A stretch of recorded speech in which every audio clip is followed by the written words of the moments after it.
Alright, this is going to be a bit of a long video. I've decided to do a diagram-backed video of my story, my narrative, as it relates to the grand scale of things like the extraterrestrial situation, more above everything else.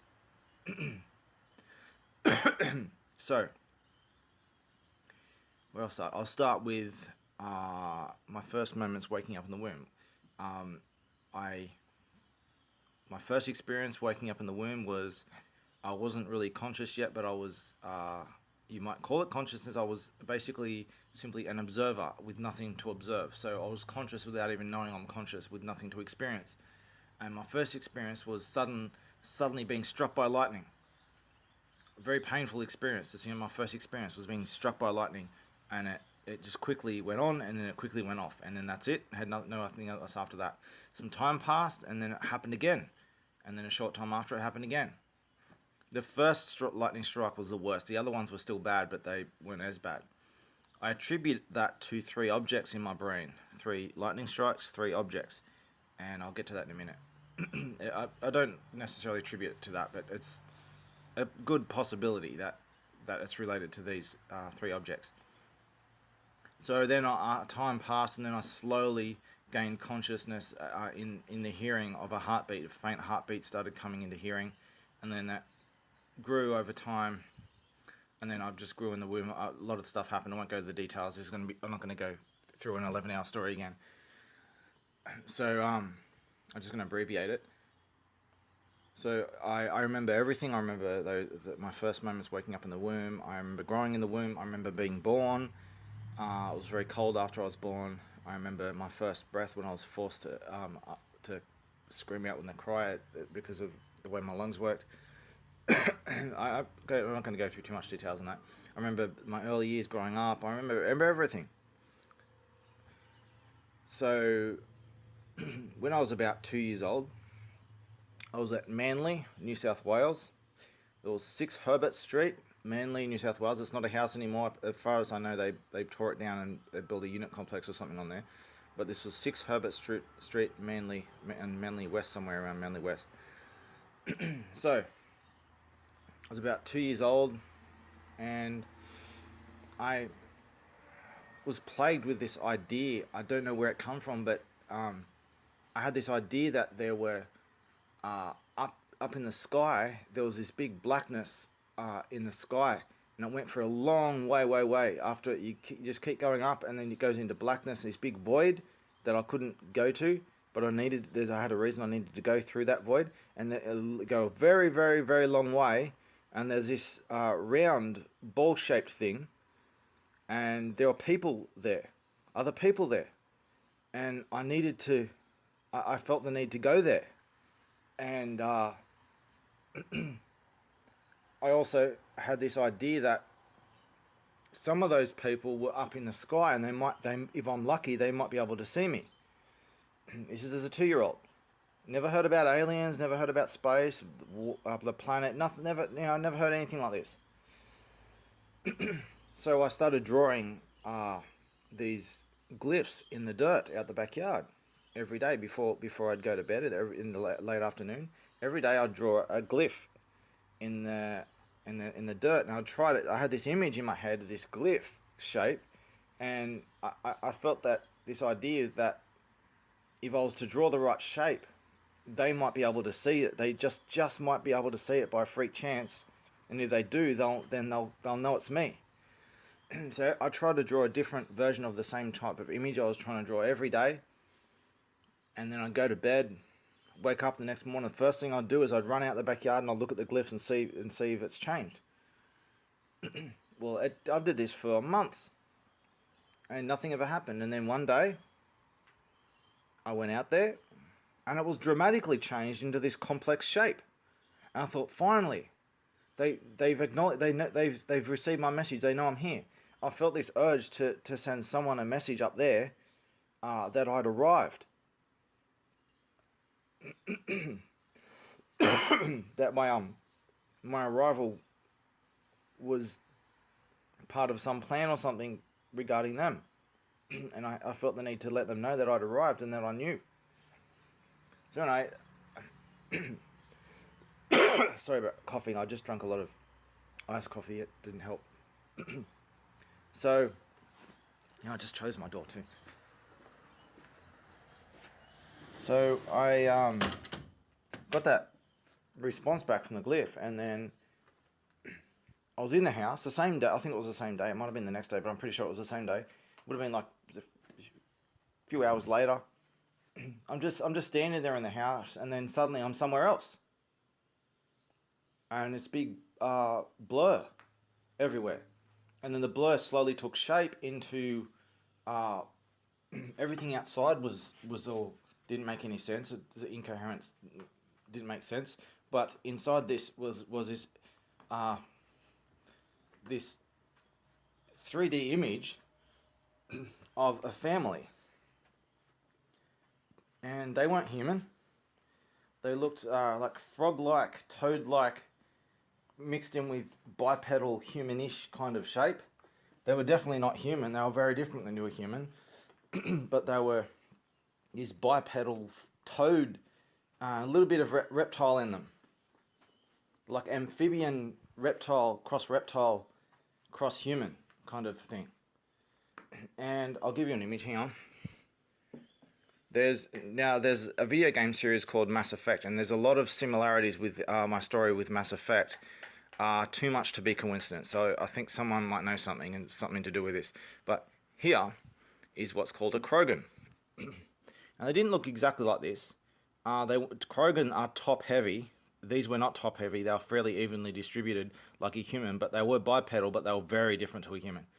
But they looked somewhat like a Krogan, and they had the same attitude as a Krogan.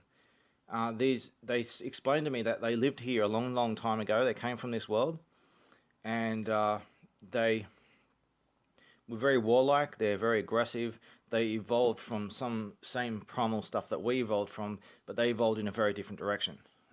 They didn't evolve the stuff that mammals evolved. They evolved a very different brain and very different disposition. They were very savage and warlike, very aggressive. They express themselves a lot through body postures, submissive and aggressive kind of body postures. Their family was a male and a female and 3 children. 2 children, one looked like to be about 8 years old, one looked to be about 6 years old, and then the mother was holding a baby. I don't know what sex the baby was. So they had a male and female children, and they had a baby of unknown sex. And this was the family representation they were expressing to me. Now, the way this went, I don't think I was really meeting them live. It seemed like it was scripted, like a robotic kind of thing, because some of the things I said to it, it didn't respond to, or it would just repeat the same thing, what it just said, trying to get an answer from a specific kind of answer from me. It didn't act like it was really interacting with me. It was like a scripted kind of thing. But it did interact with some of what I said. Now, I've done a lot of videos in this stuff, so I'm trying not to go into too much detail. I'll try to keep this as simple as I can. But they explained to me that they lived here a long time ago, and they left this world because something went wrong with the sun, and at the same time, a meteor hit the world, and that the sun plus the meteor sterilized the life on the planet, and they had to leave. They would have spotted the meteor and stopped it, but they were too busy warring with each other. And then the sun problem happened at first, and then that got their attention, and they were decimating themselves through war, and they just didn't see the meteor when it hit, and it decimated them. But some survived, and they had to go out into space. They couldn't live on this planet anymore. It was sterilized and unlivable. They didn't realize at the time that some life had survived, and it re-sprouted and re-evolved again. But as far as they were concerned, the Earth was sterilized. They mined the solar system for some resources. Now, as I said in the past, let me get this out. Give me a second. So I need to put this in the video. So I'll just get it right now while I did a solar system. Anomalies, where is it? I've got anomalies. Here we go. Hexagons. So here is I don't know if you'll be able to see it very well, but here is our moon. There's a lot of strange hexagon kind of shapes with the moon.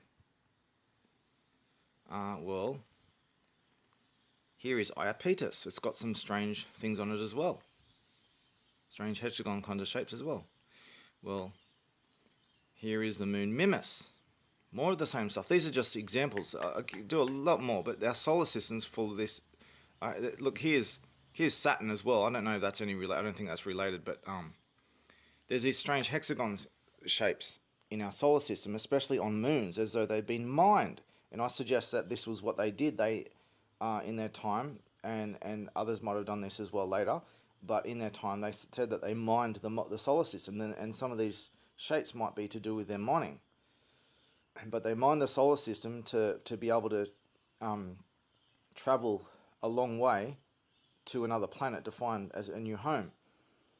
And they did this, and they had some spacefaring technology, but it wasn't really the best, and it would take them quite a while to get there.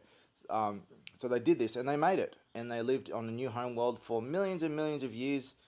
Forgot all about where they came from until recently, because a lot of things happened on this world. They became aware of what happened, and then because of that, they became aware that, hey, they actually came from here. And they explained to me that they have a claim on this world, but they don't want to take this world from us. They want at least some kind of say in this world, and that there are others who also have a claim on this world, and they want their say recognized, and they wanted me to know this. And because I was to become central to all what's going on this world, and they become aware of who I was and why I was here and everything, and they wanted to let me know their side of the story. They just wanted me to hear their side of the story. And they explained to me that they've been vastly misunderstood, that they were aggressive and violent, and they admitted that they are, but they just said that's just how they are. They don't have any ill will towards anyone else. This is how their own culture, how they interact with each other. They don't necessarily mean ill will towards mankind or anyone else. They've just got this big misunderstanding of how they are. See, mankind is a lot more like other aliens than these guys. These guys are very different, and they've got a bad reputation for it. Now, they showed me some of how they grew up and stuff. Now, as I can understand it, they have a lot of children, and they've got a high fatality rate because they send these children into these fighting kind of camps. They fight each other, and they play hierarchies and train in like war and battle and stuff like that, and a lot of them die. So they've got a high fatality rate because of their own way they do things. And this is one of the things that they're criticised over, and that they wanted. That's why they showed me the family representation. They wanted to show me that they do care for their children. It's just that they're just different, and they mainly wanted me to know that they've been misunderstood and that they have a claim on this world that they want recognised. There's more I could say, but I've said it in other videos. I won't go into too much detail, but and then it ended. Oh no, a few more things. Sorry, important things. Of the things they showed me their homeworld. Now, this is an image of somewhat what their homeworld looked like. On the left is a very crude image of what their buildings look like. They are like pancake kind of shapes merged on top of each other, and there were these capsule kind of things randomly attached at all different places on the tower, and the tower would end in a point. And they showed me several of these towers near each other in an image, in a rocky, cliffy kind of image. And they showed me these towers with these strange capsules with these stacked pancake stuff. And they're ships, as you can see one on the right. Now, this is one of the images that I really got right. Most of the other images are pretty shit that I've drawn, but this image on the right of this ship is very, that's just what it looked like. Now, I'm not sure if there was only like a 3 layer of rolls or there was more. I think there was only 3. There might have been one or maybe 2 more, but I think there was only that many. And if you look closely, it curves inward toward the front here. We're looking at the front. Now, if you look at a shape like that, you're like, I wonder what it'd be like on the side, because it looks like it's curving around on a different shape on the side, and that's what I thought. And I asked them, like, can I see what this looks like on a different angle? I want to see what these ships look like. I'll have a good look at them. And they allowed me to rotate the image and zoom in and out. And I didn't see the back of it. The back looked to be similar to the front from what I could see, but if you look at how it bends, it it bends down toward, just say the top part of it, it bends down towards the center and the front, and then it bends up toward the side. So it's like an inverted, the side's like an inverted globular shape of the front. It's inverted, an inverted kind of angle, if you understand what I mean. Really strange kind of shape. But but this, as you can see, the building on the left and the ship on the right, that's a similar design, a globular type of design. And their bodies were shaped like this a little bit too. And everything was brown. They were brown. Their buildings were brown. Their ships were brown. Their planet was brown. Everything they showed me was a shade of brown, ugly shade of brown. At least ugly to our standards, anyway. And it had the similar globular kind of structure to everything. So, what else is there to say about them? I don't think I should say anymore. I said enough anyway. So they explained all this to me, and then it ended, and then I was back standing there, back in my home, standing there. And that night I went to sleep, and I had a strange dream that I was in this hangar, and there was extraterrestrial craft, a spacecraft, to the left, and I'll get the image up now.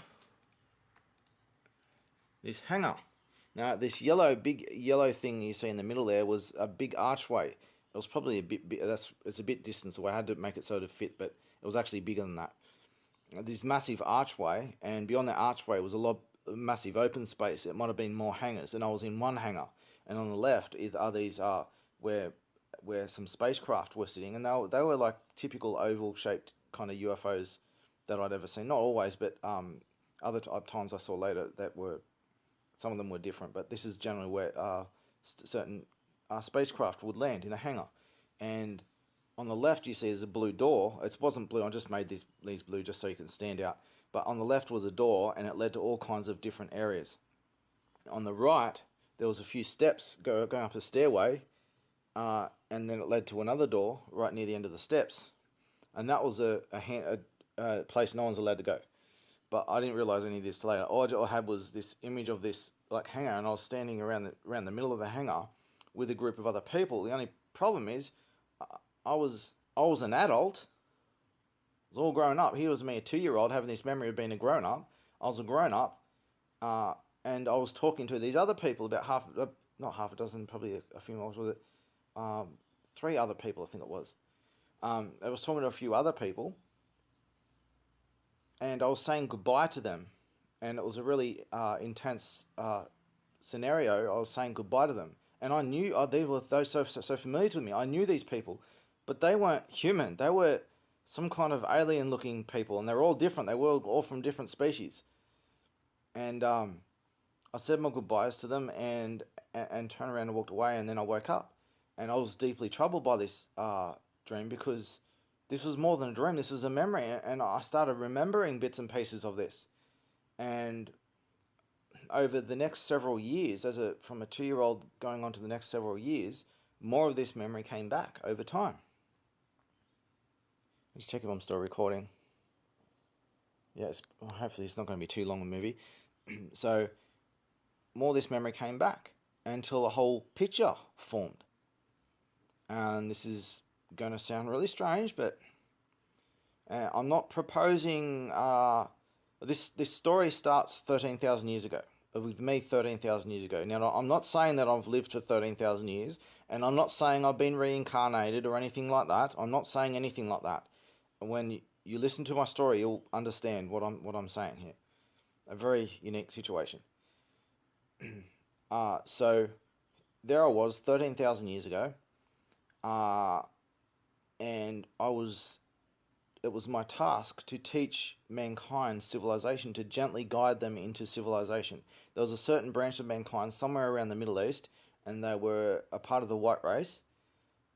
And I did know that there were some black people far to the south, and there were some other people around too, but basically I stayed all the way away from there. This wasn't there to help them, because they weren't ready for this. They weren't ready for civilization, but a certain part of mankind and a certain part of the white race was ready for civilization, and other parts of the white race were less ready, but ready. But I was focusing on this specific group to start civilization with them, and I spent a long time trying. I was just a human like anyone else, and I was trying to teach them a civilization. I taught them some basic symbolic language and stuff like that, written kind of language with basic symbols, so they'd be able to keep information in some kind of visual form. I taught them a lot of cultural and some kind of technological basic rise above for to what they're at. And I taught the whole idea of heritage, of evolution and heritage, and passing on a heritage and building into something better instead of just wasting it all every time you die. This is instead of wasting every time you die. This is about building a heritage for future generations. Mankind was ready to build a civilization, and I was gently guiding mankind into the early stages of civilization at a vulnerable time. While I was doing that, what happened was I gained quite a big audience, and a lot of people admired me for all these my teachings and stuff. The problem is that for them it was just entertainment. They never lived by the principles I was trying to teach them. They never took it genuinely seriously. It was all entertainment to them. And I painfully tried to teach them for years and tried to get them to do these things and see the values in these things, and it was just always entertainment. They never took it seriously enough. No one actually lived by these principles. They'd be all in agreement with me and everything while I'm teaching, but when they walk away, they just go back to their old ways again.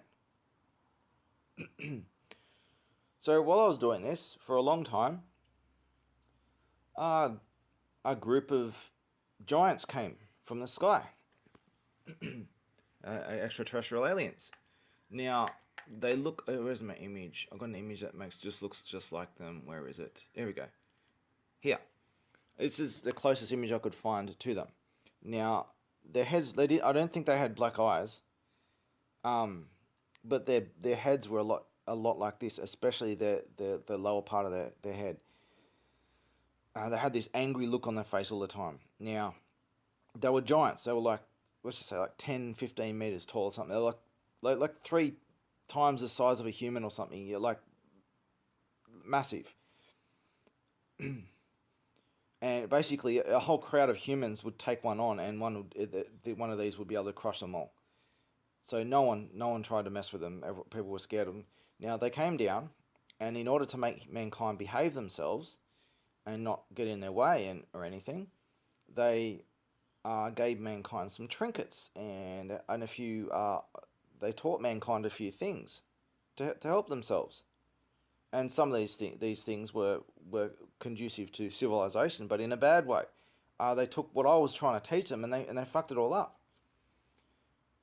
They corrupted mankind with what they gave them, and they gave mankind the beginnings of ideological viruses, as I call them. This is where all these ideologies and ideological viruses come from. These extraterrestrial aliens who came 13,000 years ago and fucked everything up. So, um, what can I say about them? So they gave mankind trinkets and stuff, some technological trinkets to do all kinds of stuff, just simple stuff to look after yourself and everything. And even things as silly as being able to do your hair with a trinket, with a technological trinket.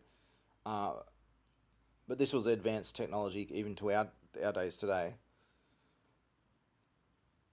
So whenever they built enclosures in different places, and they were usually close to but not too far away human settlements.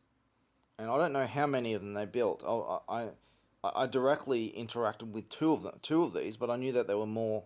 I'd seen more in the distance as well, but I only interacted with two of these different enclosures.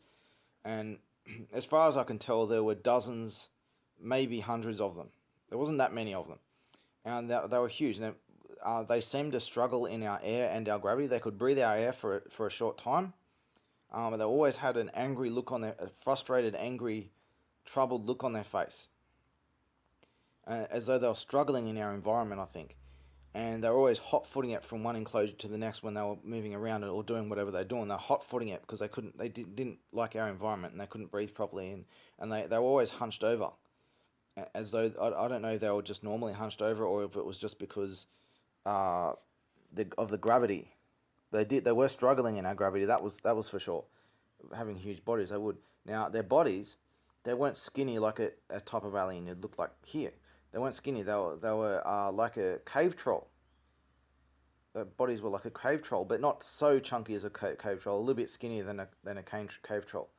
And they were the same bald, paley, whitish grey skin, the same colour skin as you see in those images. And they were like a bald cave troll. So, what do I say about them? There's so much to say. So what they were doing, they were taking women, human women, and they said that they were taking them as wives to have children with, and there was definitely some kind of hybridism thing going on that what they were doing, and I never saw any of these hybrids, but everyone knew that that's what they were doing, and they would take these women away, and no one would see these women again, and people were getting worried about what's doing. Are they killing or eating these women or something like that? And they kept assuring people that they were given a better life and all that kind of stuff, but no one ever saw them again. And they started taking women more and more and more, and people started getting really upset about it. Now, all along, I was criticizing them all along. I wanted them out of here. They were fucking everything up I was doing, and I increasingly challenged them more and more, and I stood in their way, and no one else would stand in their way. They would always be storming off in one direction or not. No one wanted to stand in their way because they were always angry and they could kill you easy. Everyone was scared of them. They didn't want to mess with them. But I stood up to them, and they were a bit surprised at first, and then they just ignored me.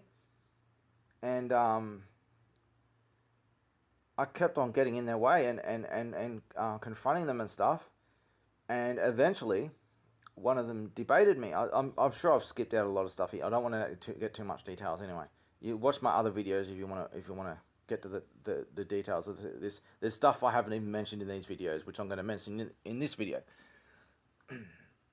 So it's a long story, so I can't tell bits and pieces. So I managed to convince one of them to debate me. And he came and he had this breathing machine, that every now and then he turned it on so that he could breathe properly. So they could breathe in our environment for a while, but he had to use it to stay longer. And we debated all day.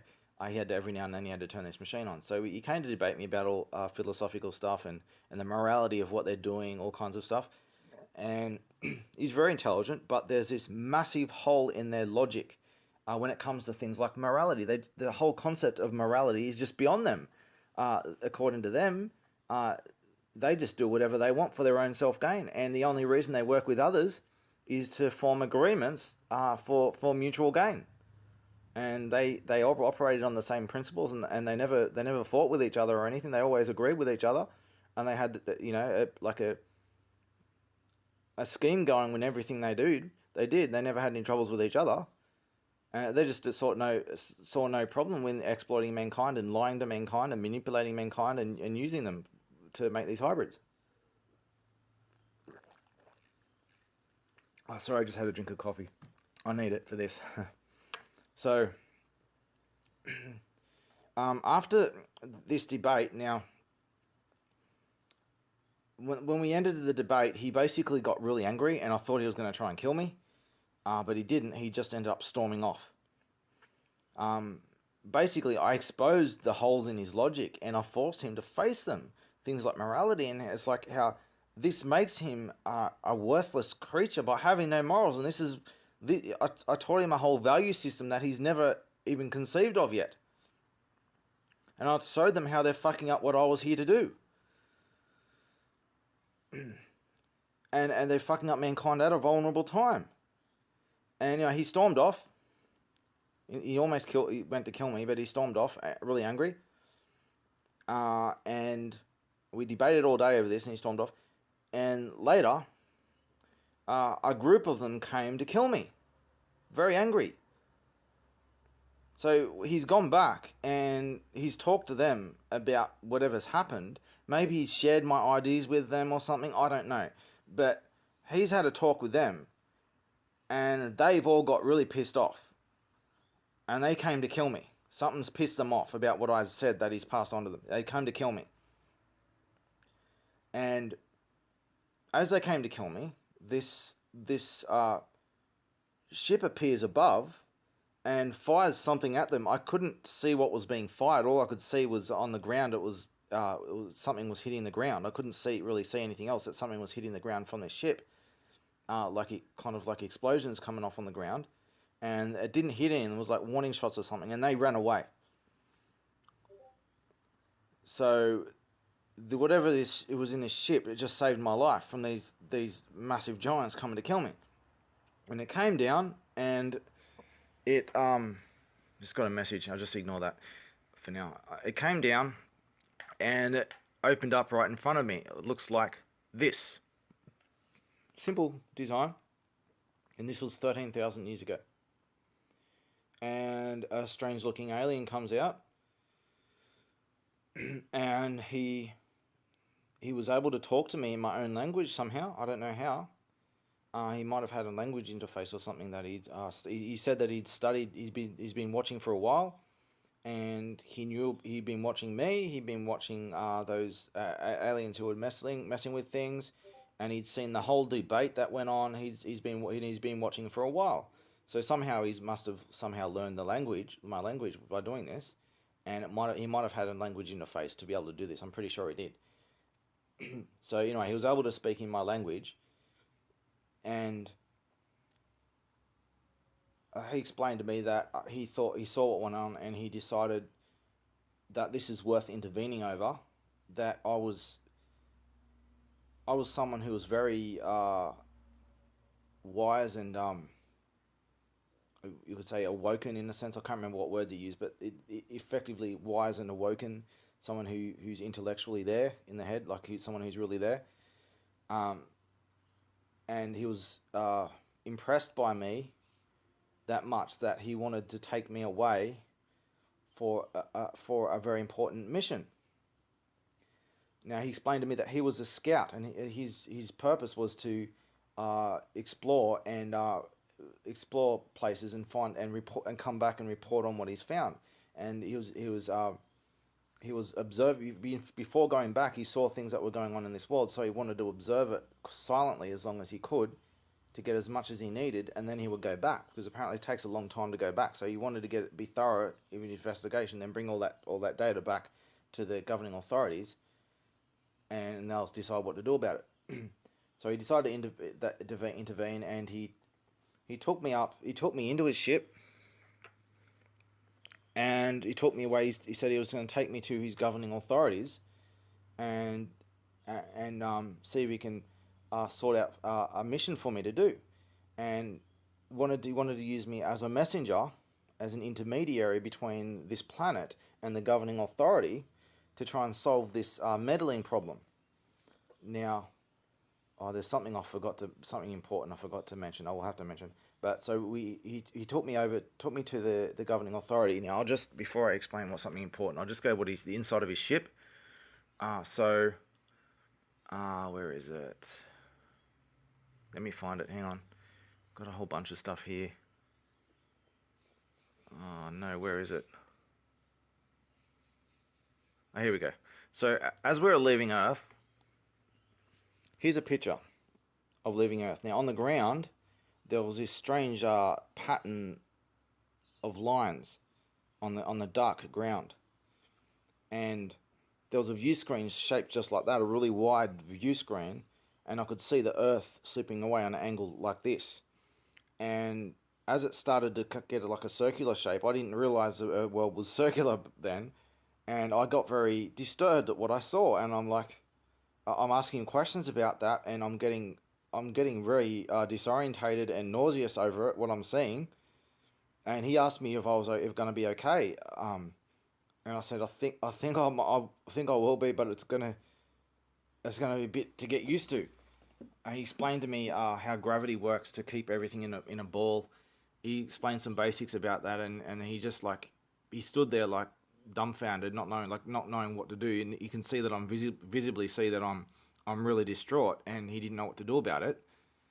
And I tried to tell him that I'm probably gonna be okay. I just need to I need to get my orientation back, because suddenly you can I was under this illusion that I could just fall off the planet at a whim, that I wasn't held down by gravity, that I could just somehow fall off the planet because it's a round planet, and here we are traveling off the planet. It didn't make any sense to me. So he eventually put me into a stasis chamber, and we went to the governing authorities. Now, before I explain what happened when we went to the governing authorities, I'll explain the earlier parts of the story. Now, the ancient history. What happened when I went to the governing authority? They told me, because it kind of fits in the narrative, the way I'm saying it here anyway. So the governing authority told me a bunch of things, and I was basically to be a messenger between the planet and them, an intermediary, and to pass on messages back and forth. Now, there was more than one or two parties. There was multiple parties involved here. So I'll explain what they explained to me about the history of all this. About 1.3 billion years ago, and I think the numbers that they gave me, I'm thinking that it's probably in Earth years. It might not be, but it was like 1.28 or something like that. It was like close to 1.3. I say 1.3 billion years. So about 1.3 billion years ago, a massive war across our galaxy ended in a truce.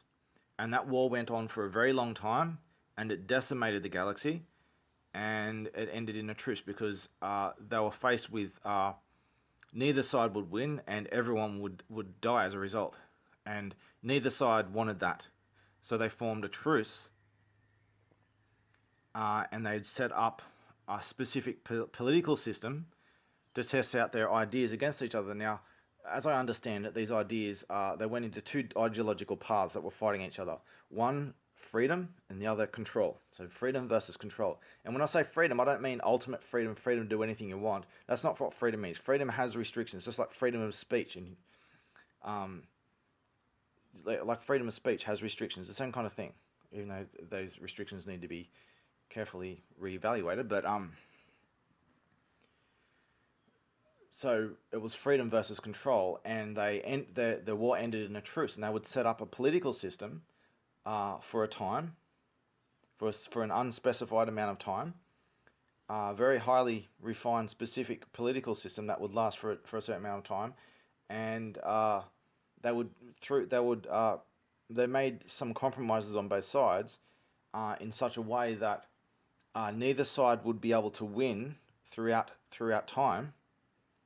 Throughout the timeline of this political system, it was never meant to be permanent. It was meant to be a certain amount of time, but no one knew how long this would last. So this is all information that goes back 1.3 billion years ago. So there's probably some vagueness there, but the political people who spoke to me, they weren't allowed to tell me everything. They just told me some basics about stuff, and there were things that they weren't allowed to tell me. So there was a truce 1.3 billion years ago, and these were the people who were tasked to maintain this political system. And which point do I go? So around that time, that 1.3 billion years ago, it would have been a little bit before then. As far as I understand it, it was in the final stages of that war when it got really bad, before they made the truce. There was a specific group of grey-like aliens, and they were tall. They weren't like these short ones. They were big. They weren't like typical greys either. They were a little bit different. But they were this grey type of alien. And they were a lot smarter and a lot more well built than typical grey. They weren't so frail or anything. And they're extensively smart. They've basically gone, fuck you, lot of you. We want nothing to do with your wars, nothing to do with your sides. We're going to become separatists. We're going to find a place. We're going to hide. And we don't want to see any of you ever again. And they became strict separatists. As far as I understand, that they were part of some cult of some sort. And there was only a small number of them. And they abandoned everything, and they ran away. Now, they went to go find somewhere far away where they wouldn't be found. And they found our solar system. Now, at the time, our solar system was a minefield. We've got things like the asteroid belt now, which was at least one or two planets or something that had collided, and it's caused debris all over the solar system, and other things that happened that have caused debris all over the solar system as well. So about 1.3 to 1.5 billion years ago somewhere, uh, our solar system was a minefield, and it was considered a hazard zone where no one would look for them, no one would go because it's dangerous to go there. You don't want to get hit by something. So they went into this place where no one would find them, and because they went to Earth and they went to Mars. Now, as far as I understand it, something bad happened on Mars, and they had to leave just in time before it happened, and they came to Earth with the rest of them. So what they did is they hit that because there's all meteors falling everywhere and everything, all that, there's all debris all over the solar system. They had to go underground, and they went underground on Earth. Now, this is, at the time they didn't know that there was any life on Earth. It was like pretty much barren, as far as they were concerned. And they went underground, hid underground, and had their little cult thing going on for very, very, very long time as separatists. They must really believe in whatever they believe in, because to be like this for so long and still maintain absolute vigilance the way they are. But along the way, life started evolving. Life was probably already here in the first place, but life started evolving, and it was terraforming the planet, and then life terraformed the planet on the surface to the point where more complex life was able to evolve, and a lot of stuff started happening. And you would visit the planet, and you'd clearly see there's a lot of life on here. So a lot of changes happened in the biosphere of this planet since this group of aliens went underground and hid there. A scout came by and checked the planet out and discovered them. Discovered life on the planet and discovered them. And the rules are, a part of this truce is any planet that has life on it, it is automatically quarantined and protected. You're not allowed to land on that planet or interact with that life in any way whatsoever until it reaches space travel. Let it evolve naturally as like a wildlife reserve kind of thing. You're not allowed to be there. Now, so they found this group hiding underground, and then they found life here. And they're like, you're not supposed to be here. And they claimed that they didn't have anything to do with the life here. That they came here before any of this happened. They've been there for a long time, and they don't want anything to do with they didn't want anything to do with the life. They weren't interested. They just had their thing going on underground, and their own thing going on. They wouldn't want to interact with anyone or anything. Strictly separatists. And so the scout basically said, look, I'm going to have to take this to the authorities, let them make up their mind, but as far as I can tell, so long as you don't have any interaction with this life whatsoever, you don't interfere with it in any way whatsoever, and you protect it from anyone else who comes, you should be fine to stay here. And that ended up being the conditions, that they were fine to stay here so long as they didn't interfere or interact with any of the life here, didn't mess up with its evolutions, and protected it from anyone else who came. That was the agreement. They became known later as the Watchers. Now, I don't know if this is the same Watchers as in like the Bible and stuff like that, but it probably is. Now, these Watchers, they were called Watchers because all they did was sit there and watch. They knew what was going on, and they knew that certain extraterrestrials, aliens, had come and fucked with things, and they just sat there and watched. That's what they're called, the Watchers. All they do is watch, and they do nothing. And the conditions of them being on this planet was that they'd have to protect it from intruders, and they didn't. So, 13,000 years ago, there might have been other intrusions that happened before. I have no knowledge of them, but people say that mankind was made by aliens and stuff. I don't think that's true at all. Maybe and maybe not. There was some kind of interaction that went on, but what happened in my story is any interventions that went on were actually completely wiped out, and I'll get to that. So, go from 1.3 billion years ago, a little bit further in time, where this scout found them and they had an agreement to protect the life on this planet. And then all this time passed, and 13,000 years ago, some aliens came and messed with mankind and did what they did, and the Watchers did nothing. So my task, as explained to me, the governing authority and the alien that wanted me to do this as well, who took me, was they needed to use me as a messenger and a spokesman for my world, and and to send messages back and forth between them and the meddling aliens, and also the Watchers who were supposed to stop this from happening. And because the only condition they were allowed to even be here was that they would protect the life on this planet from intruders, and they haven't. So there was the meddlers and there was the Watchers that I was dealing with. I was dealing with mankind as well. I was trying to help and teach mankind and fix the problems that they started. But my messages were to the two extraterrestrial groups. That was my job as a messenger was for. And every time I returned to Earth, I would try and teach and guide mankind, and I would use whatever I learned in space as well to help teach them, because I learned a lot in space as well, philosophically and ideologically. And I already knew in moral principles and stuff, I was always of perfect knowledge when it comes to moral principles and stuff. But I learned a lot of ideological and philosophical stuff from my times in space. So I became a messenger, and I had to travel back and forth to Earth and back. Now, think about when you travel long distances in space. Now, this is how I explain how I was around 13,000 years ago, but I haven't lived for 13,000 years. Now, what happens when we left Earth? I was put into stasis, and then we would travel at a really fast speed. And when you travel at a really fast speed, time, according to you, flows differently, very differently than time to everyone else, the faster you go.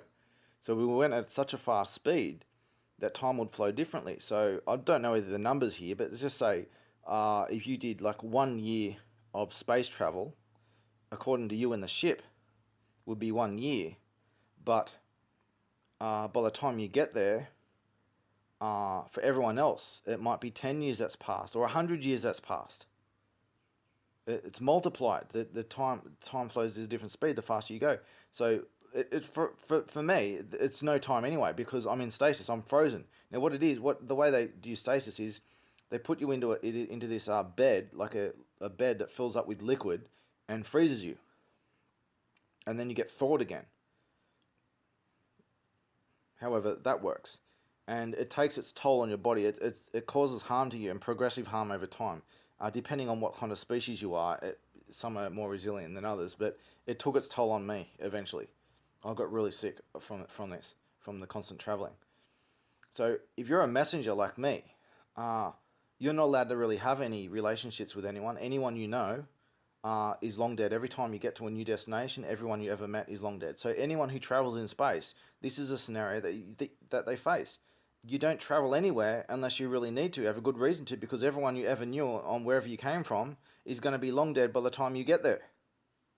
And by the time you get back, the very civilization that you were in might be long gone. Or your whole species might be gone. You don't know what's going to happen. So you're constantly disconnecting from the universe as you travel from A to B and B to A. So understand, a lot of distance are involved in travel, and a lot of time's involved. And it's not just the time it takes to get from A to B. It's a time flows at a different speed as well. So I was to be a messenger, and they trusted me to be this messenger. They put a lot of trust in me. I didn't know why they were putting so much trust in me, but they considered me someone very important. Now I'll get to why, because I'll get to why they saw me as important. Now, when I first went there, they didn't speak my language. The only one who spoke my language was the alien who saved me. Oh shit! Hang on. One thing I forgot. One image I forgot. Now let's go one image. The back of the alien ship. That's the back of his ship. Now I showed you the front with the view screen, and this is the back of it, or at least the inside main compartment anyway. And in orange there was just a standard type of seat, but above and around that seat were a lot of different devices and things hanging down doing all kinds of stuff. And on the left and right, there were door each on the left and right. I didn't know where they went. But so this seat was towards the back end of this open space, and then the view screen was at the front. It's a crude drawing, but you kind of get the idea. So let's go back to the other image of the hangar. There we go. So this governing authority was in a mobile kind of city.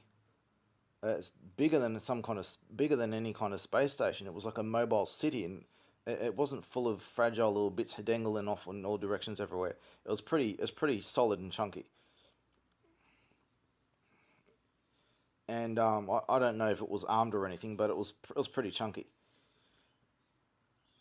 So at first they didn't understand my language. The alien who did, for whatever reason, probably because of a language interface, which I'll explain language interfaces later, he was able to speak my language perfectly fine.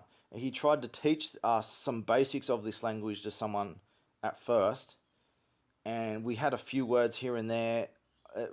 It was really difficult to have any kind of understanding, and this one eventually got really frustrated and said this isn't, basically, as I understood it, they were saying that this isn't working. We're going to have to try something else.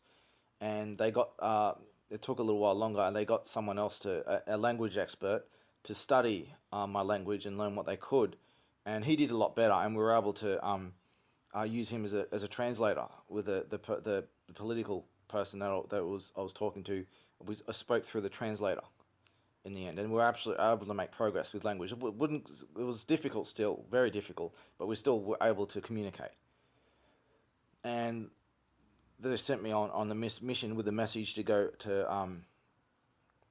back to Earth and send a message to the Watchers and the meddlers, and they gave me a ship.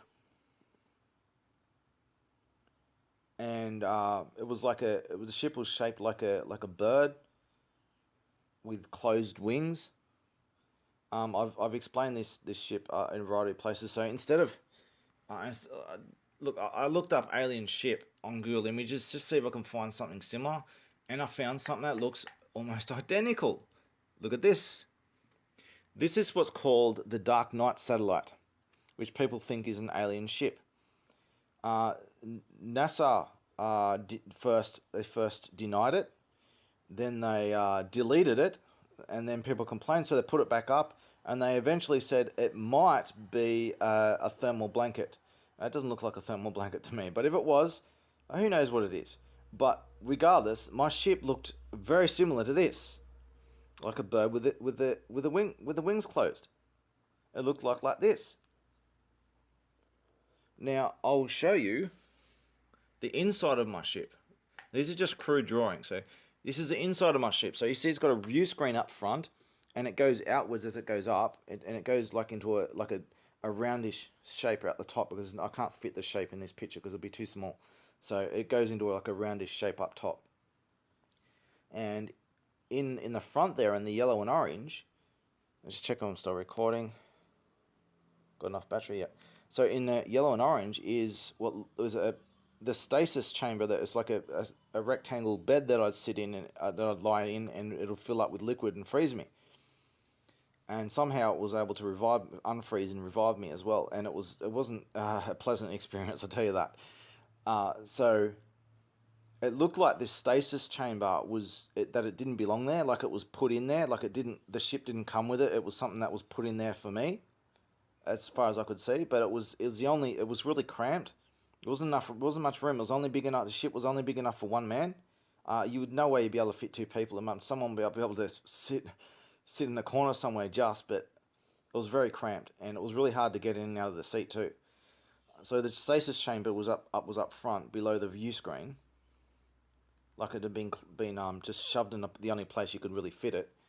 And on the upper left and right were these two screens, and one of them monitored things outside the ship, and one of them monitored things inside the ship.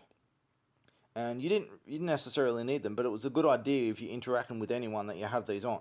Now you could fold them up or fold them down, or you could even move them into a position, a custom position. So on the semicircle below that is like a whole command panel with all kinds of buttons, tools, and devices, all kinds of stuff on it. And you could control the whole ship through all these controls, but it was a bit difficult. The easy way to control a ship was through this kind of steering wheel kind of thing, and it operated on all kinds of axes. You could push it forward, pull it backwards. You could steer it. You could rotate it on like virtually every axis. You could move it on, and you could move it in all different directions all over the place, and it would move the ship depending on the axis that you move it on.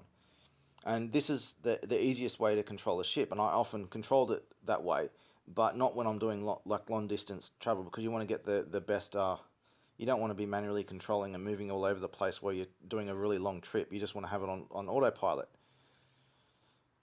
So that's the inside of my ship. That looked like a lot like the Black Knight satellite. I could talk about the Black Knight satellite. I'll just say some basic things. Is I was given this ship about 13,000 years ago. And the Black Knight satellite, there's a lot of theories, conspiracy theories about this Black Knight satellite and all kinds of bizarre shit. And most of it's just complete bullshit. Just typical conspiracy theory bullshit. But there's some really bizarre stuff. Like, for example, there's a popular theory of the Black Knight that it's been there for 13,000 years. Well, if that's my ship, if it is my ship, and it seems to be abandoned and just rotating in orbit, as though it's just been abandoned. If it is my ship, then it's my ship that's been abandoned. Now I got back here. It's a long story, but it may very well be my ship, and I left that ship to come back here. So this popular theory says that this ship has been there for 13,000 years. Where are they getting this 13,000 years ago? Because I got a ship just like this 13,000 years ago. Now it hasn't been in orbit for 13,000 years, but I got it 13,000 years ago. It's been going back and forth and all over the place for 13,000 years, but I got it 13,000 years ago. So a bit of a coincidence, the 13,000 year number. So I don't know if there's anything connected there. That's just a bit strange. But as for the vast majority of these Dark Knight theories, all just complete bullshit. So I got a ship just like just put the, all right. So I got a ship just like the Dark Knight satellite, and it was built for both space and planetary travel. So it may seem like it's some kind of old technology. It may not be. I'll explain that later. But it was built to be aerodynamic for traveling in atmospheres as well as just being in space. It was a multi-purpose vehicle, and it was built for long distance travel. Now, the only place that was habitable on it was the small cockpit front compartment. The vast majority of the ship, it was full of some kind of engines or whatever is running that ship. It took up most of the ship, and there was only that little bit in front, little cockpit in front. It was very cramped. There was only one other section that you could only enter from outside. At the bottom was a small storage compartment, and that also had its own stasis thing that would fill up with liquid and freeze during the trip. I don't remember even using that stasis storage compartment ever. But what else can I say? I'm sure there's more I could say about this ship. Oh yeah, it had wind turbines. So when I was landing on a planet, it had these wind turbines that you had to really set up to turn on. You couldn't just turn them on. They had to actually pull them out and everything, and have them. Normally they were concealed. Anyway, these wind turbines were really loud, deafening inside the ship. So anyone outside the ship, who knows how deafening it will be. And they pumped out a lot of air. I really disturbed the ground really bad when landing. So maybe my ship was really heavy and it needed that many turbines. I don't know how it all worked, but there were wind turbines that I'd use for landing. So what's next? So yeah, I was a messenger going back and forth between Earth and the governing authority in this mobile fortress, this mobile city. And this fortress city, whatever you want to call it, it was never in the same spot because it was mobile. It was moving around in different locations, and there was some kind of buoys that would transmit us. I would go to the previous destination and I would find a buoy and it would give me the next destination. I'd have to track it down. It'd give me some details on where it's gone next and what the ETA, what the estimated time it will be there for is, or if they've got plans to go somewhere else after that. It'd give me their plans and location, and I'd have to.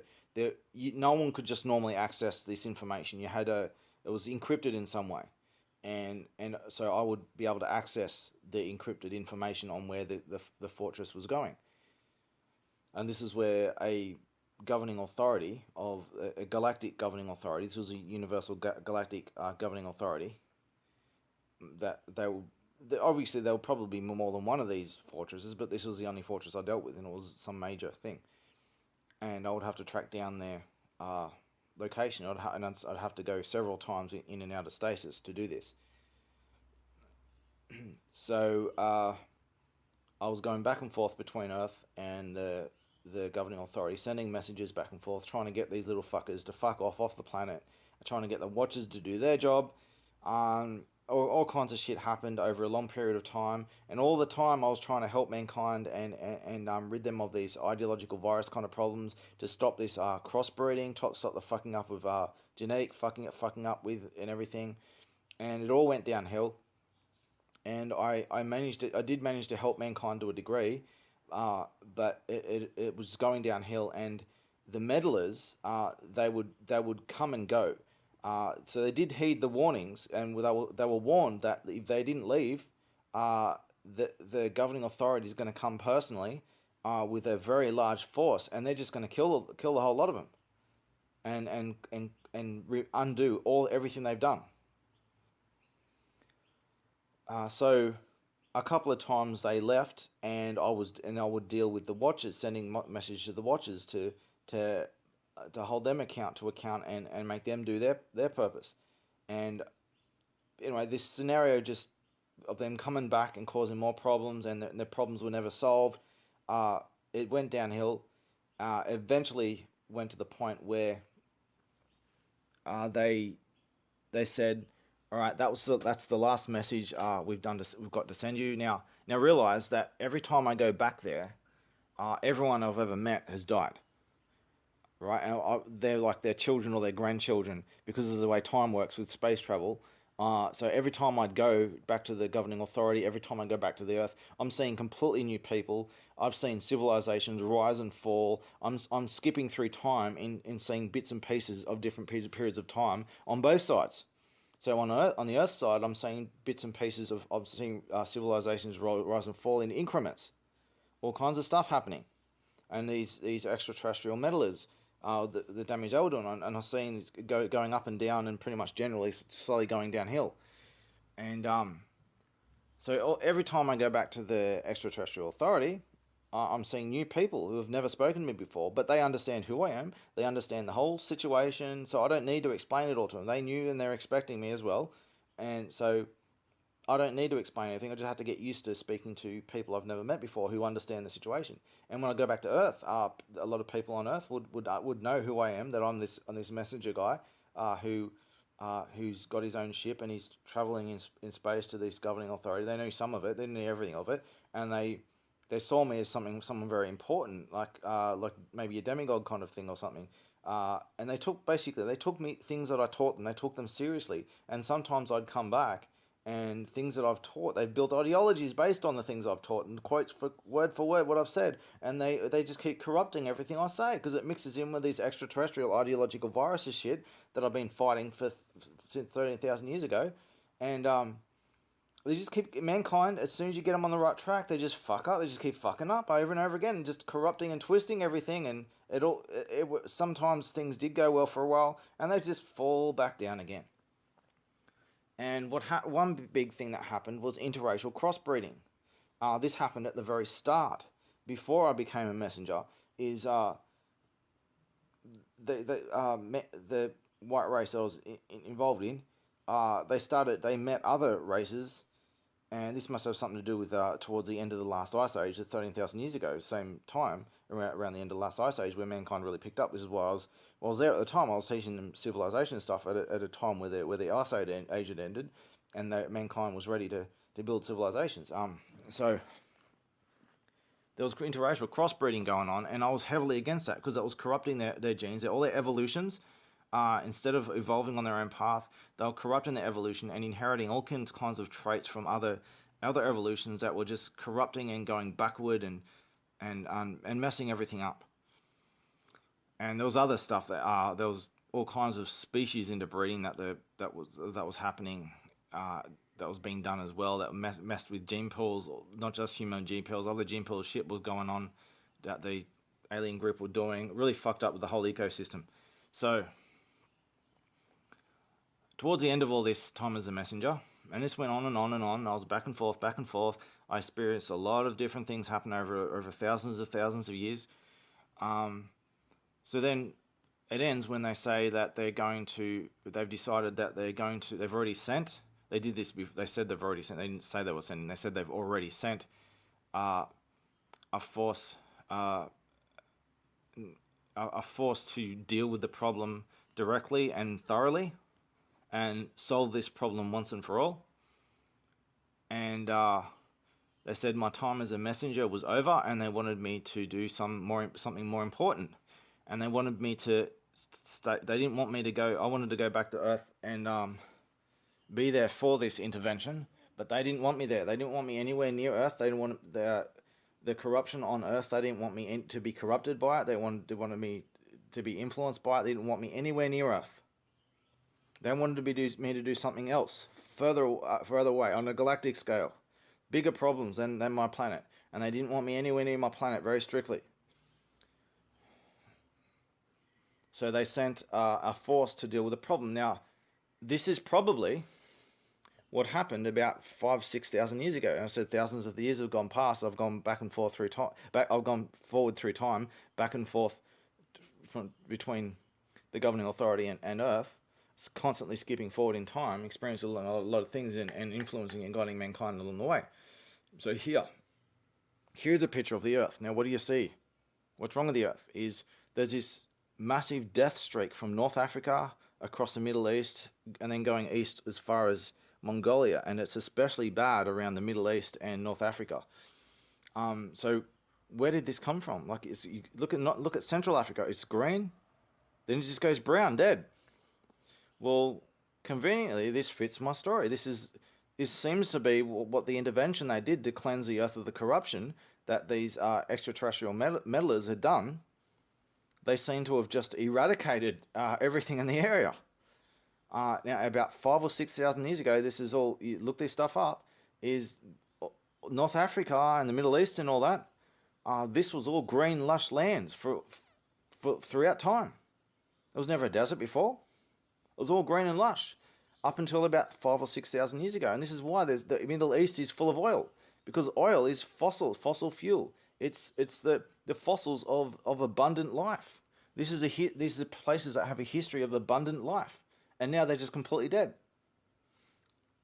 And the historical records show that the Earth, that all these lands that are now completely dead, were green and lush all the way through history up until about 5,000 or 6,000 years ago, and then just bang, suddenly it's all dead. Throughout all time it's green, and then just bang, it's all dead. And no one's ever been able to explain this. Well, my story explains this. This was probably the intervention that I'm speaking of that happened, that would have happened about 5,000 or 6,000 years ago. So, so much to say here. I'm just trying to keep it as brief as I can. It's already gone over an hour. Shit. I'll try and keep this as brief as I can because there's so much I can say. I just wanted to go through some diagrams I've drawn. So, then they wanted me to deal with the new mission they had me to do was to deal with the drone problem. Now, I'm skipping so much here, but I'm trying to keep it as brief as I can. The drone problem. Now, there was about 5 or 6 different type of grey aliens that lived in the grey region of space. Now, these are all species that have evolved independently of each other. They evolved to be a similar type of extraterrestrial alien a similar kind of form, similar kind of disposition and everything, all around the same area. And there are different kinds of evolutions that happen along different alien groups, different thousands of thousands or whatever, however many types of aliens, but there's certain groups that they tend to fit into. That there's certain evolutions that tend to be more popular than others, and there's all kinds of different ranges of different types. Some of them are in between different types, but they're classified into specific types of very common types of evolution. And this grey type is one of those types.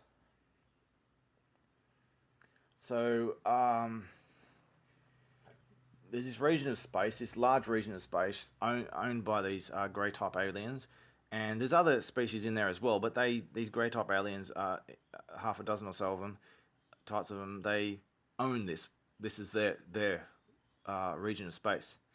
Now, a long time ago, they made these drones, these biological robots, and these are like small, chubby, very small, chubby types of their own kind. Now, as I remember it, it was the big, tall boss group. They have a hierarchy. Generally, the taller the species, the more they rank in this kind of hierarchy thing they have. This is the way they disposition, the way they do things. But as I understand it, this tall species was the one that actually made them. But the whole range of greys were using them, and they were just servants to do simple stuff. They were they weren't very good at anything. They were really stupid. They were clumsy. You constantly had to supervise them because they'd get your instructions wrong. Now, what they were biological robots. They were biological, but they didn't have a brain, and they had like an artificial kind of brain put into them that would just follow simple instructions and try and do what they're told. Now, they had some kind of brain matter somewhere. I didn't have any consciousness though, but they were able to maintain their own bodily functions. And but they had no mind, no brain. Like, it was all computerized. It was all automatic, and they were really stupid. So they were just servants, right? And then they started using them for perverted sexual reasons, and then other species started doing the same things with them, and they got a bad name for doing it. And they were basically boycotted over it. And in order to stop the boycott, they had to abandon these drones altogether and stop using them. So they're not just gonna go hunt down and kill every single drone. They're everywhere. So what are they gonna do? They just stop using them. They stop making them. They stop using them. They just expect them to just die, eventually die. So they just left them to die, expecting they'll just die out. They just sit. They'll just do what they do. They when they got no instructions, they group together. And they just stand there waiting for instructions, and they just stand there waiting until they die, until they either die or they give you instructions. So they're just expected to just do that and die. So they stopped using this, and this was a very long time ago. They stopped using these drones, and they've grey type aliens have got a really bad reputation anyway. But to stop the boycott,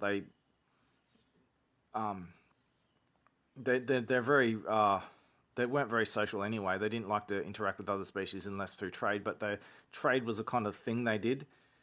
They're very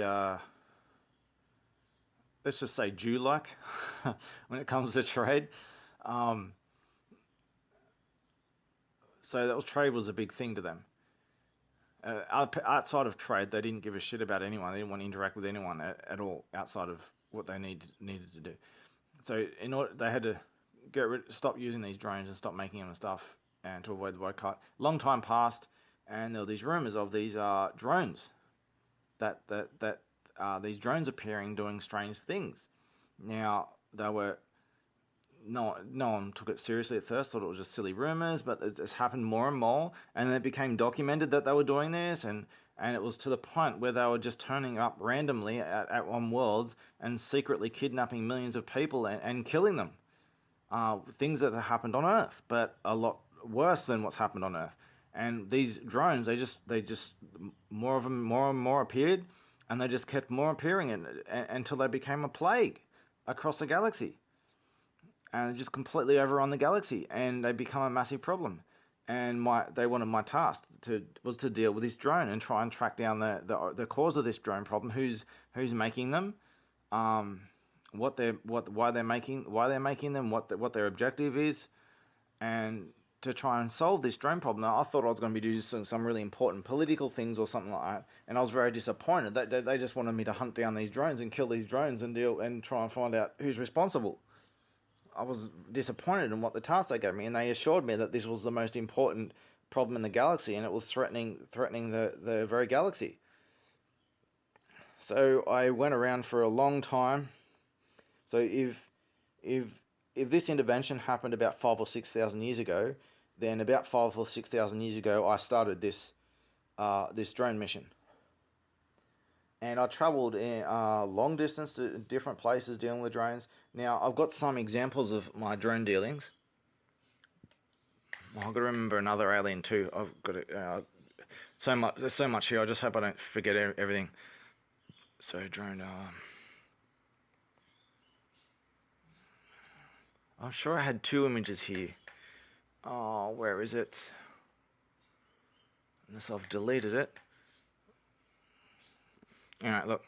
On one of my drone missions, here's an image here of a cargo ship. It's an image I got off Google Images, just something similar to what it looked like. It wasn't coloured. It was just all like a greyish kind of, a little bit darker than this, I think.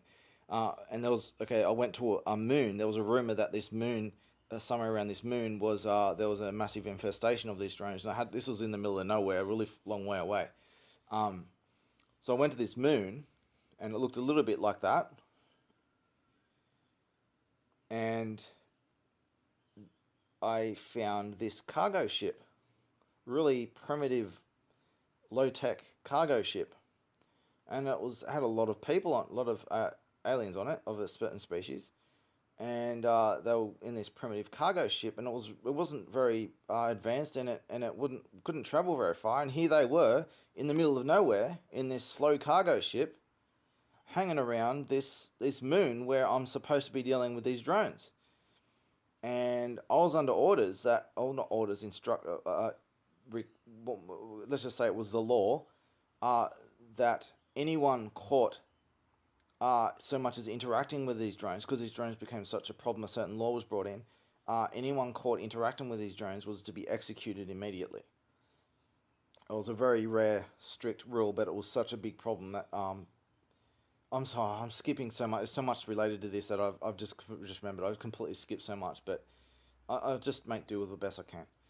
There's so much I can say here. So, this cargo ship, had a very high stock of people in it, and I engaged them in what they were doing. I explained to them, I'm under instructions to kill you, and I almost shot them down. I didn't. They changed their story multiple times. They first denied that had no knowledge of the drones. They had nothing to do with them, that they were against them. And then they admitted that they were there because they were interested in using the drones, but they hadn't used them yet. They hadn't done anything with them yet. They were just interested in the idea. I basically told them to piss off and piss off quick. Otherwise, I'm under orders. I should have shot you down already, and I'm not going to do that, even though I'm under orders to do so. Get out of here, and get out of here real quick, and I don't want to see you here ever again. And they were I said to get out of there quick, and they just took their time. But anyway, I went to after that I went to this space station, abandoned old space station. There was 2 million of them, these drones, and they're all inactive. The space station was like hibernating. I had to get some kind of lighting switched on to be able to see, and then I could see them all. All these drones in the dark, just huddled together, just standing there, inactive, just waiting for instructions. That's what they do. They just ball up together and to get out of the way, and they find a storage area, and they just stand in the storage area, and just stand there permanently waiting for instructions, and that's all they do. So they were doing this. That's what they were doing. So I tried to interact with them. They didn't respond to some things I said. Some other things they responded in an incoherent way. You had to communicate with them in a certain way. issue them really clear, specific types of instructions. They wouldn't just respond to everything you say, and it was a bit Russian roulette in how they responded. You have to know how to like speak to them in a certain kind of language, certain kind of way. And I studied them for a while. I actually beat one of them up to try and see if he's going to defend himself because I'm trying to figure out, is there anyone home? Is there anything in that head there? And I end up knocking one to the ground. I pulled him aside and I'm smacking him around trying to say, look, defend yourself or something. What are you? Is anyone there? And it's just not responding. It's because I'm not giving it instructions. I'm trying to work out if there's anyone home at all. And I knocked him down, and he just gets back up and he walks over to the position where he's standing and just with the others, and just turns around and just stays there again. I ended up destroying the whole 2 million of them. I destroyed the whole abandoned space station along with 2 million drones. There's a lot to do with the drone problem, but that's just an example of me dealing with the drones. So, what else can I show? So yes, something I forgot to explain. There's so much here. I've done a whole bunch of drawings over this. I'll give you some. So with the drones, before they sent me out in the drone problem, I mentioned before that I got really sick from constantly being in and out of stasis. Now the thawing process, freezing is fine. It probably wasn't water that I was being frozen with when I went into stasis, because if it was, the way if you unfreeze someone with water, it turns into crystals, and it breaks all your cells open and everything. You can't freeze someone with water and unfreeze them, because it doesn't work that way. It kills you. So maybe this was some kind of liquid that freezed without crystallizing or something. I don't know. But it was some kind of liquid. But anyway, the being thawed over and over again, it took its toll on my body. Now, certain species were more resilient to this than others, and it took its toll on me. And when they sent me out to do the drone mission, a more important mission, they completely modified my body. They basically, for lack of a better word, turned me into a cyborg. They replaced my internal organs. I got a new kind of skin on me that was very resilient, like a kind of body armor. I had a nutrient organ that would last a very long time. Basically, I had no problems. I could go wherever I needed to go for a very long time, and I didn't need to eat anything. I don't recall ever needing to go to the toilet or anything like that anymore. I just had a nutrient sac inside my body, and I just go wherever, do whatever I need to do, and come back. And then when I get back to the governing authority, they just perform maintenance on my body, and that will probably include giving me more, refilling my nutrients. And but I was heavily modified, so that I would be more, wouldn't have any more problems with. I wouldn't be physically weak, as frail as a human anymore. I'll be very, resilient, and that I would be able to have no more problems with the thawing process. That was heavily modified, and some of those modifications included brain implants. One of these brain implants was a language interface. I mentioned language interfaces before. I'll just check if I'm still recording. It's been recording a while. Battery's going down, but it's right. So I had a language interface that just plugged into the side of my head. And when I installed this language interface, I was sitting down in the seat, and then they plugged it in for me, and they explained to me that it's not going to work right away. It just be a little bit patient, and learn how to access it. And once I learn how to access it, it'll come like second nature. And I was struggling at first. I wasn't able to form a connection. Nothing was happening. And they started to get a little bit concerned, and after that, I finally managed to be able to access it, and then as I said, it became like second nature real quick. Now, the way languages interfaces work is there's a universal language that they use. It's not, I wouldn't say it's fully universal, but it's a generic language that most people use. I don't know where it comes from, if it's someone's language or it's been custom made. basically, most species are able to coherently speak it, so therefore that's used as a go-between language for everybody, and it's the most common language. And they installed this language in my language interface so that I could speak the general language. So after my time as a messenger was done, I was able to speak to them in their language all fine. All communication was a lot easier. They had to, some of them who I didn't interact with before that, they had to learn my language, and it was very difficult. So once I had my language interface installed, I could speak to them really just fine. Now, the way they explained to me is, I asked them, why don't you just install a whole bunch of languages? And they explained to me that it's best to only install one language at a time, because it can scramble your brain. Your brain has to learn how to use it, and it's like an extra piece of your brain. You can't just suddenly remove or add like that. It scrambles your brain up, and you get really confused. And if you're unlucky, it can cause some permanent damage. It can really screw you up.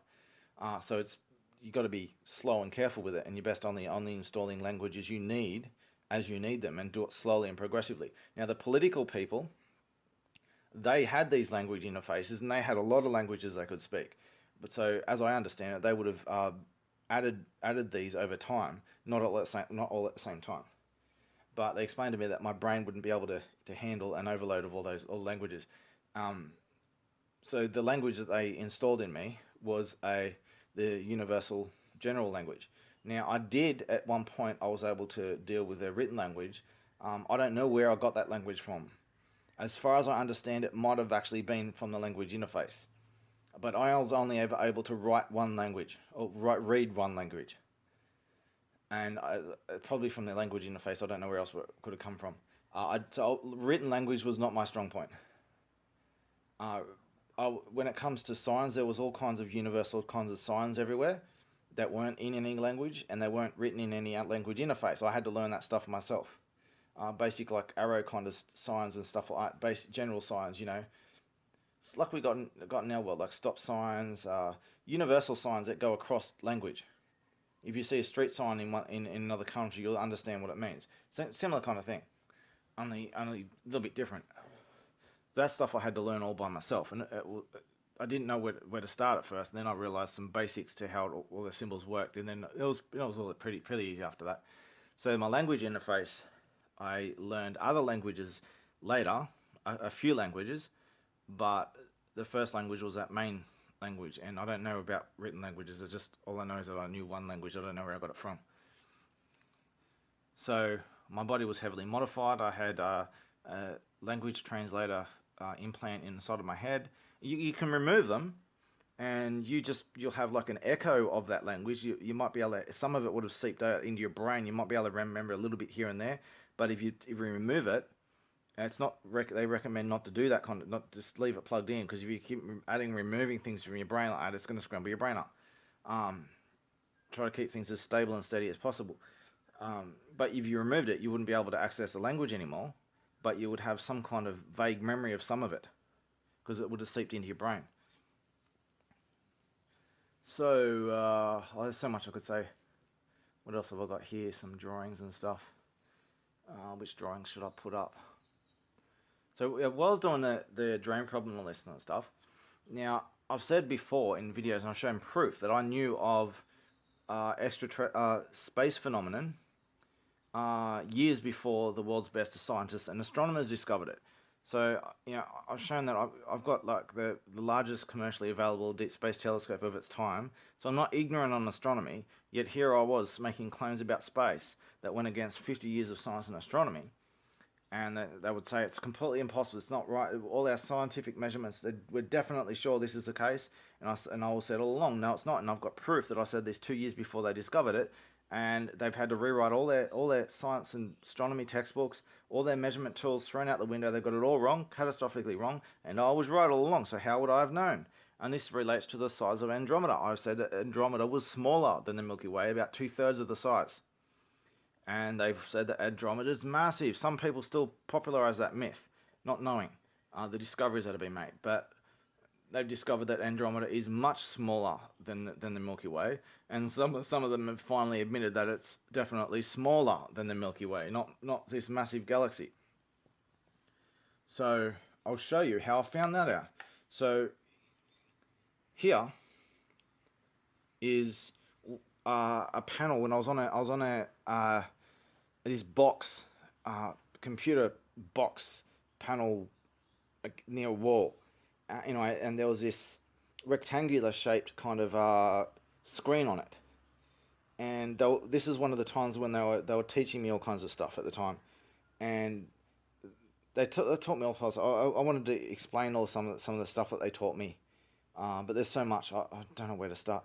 So, in this image here, this is what the panel started out like. Now, as I understand it, this galaxy at the front was the Milky Way, and I was seeing it at a certain angle, and then in the distance was what another galaxy, which is probably Andromeda, and this was when they were discussing things regarding communication between the two galaxies.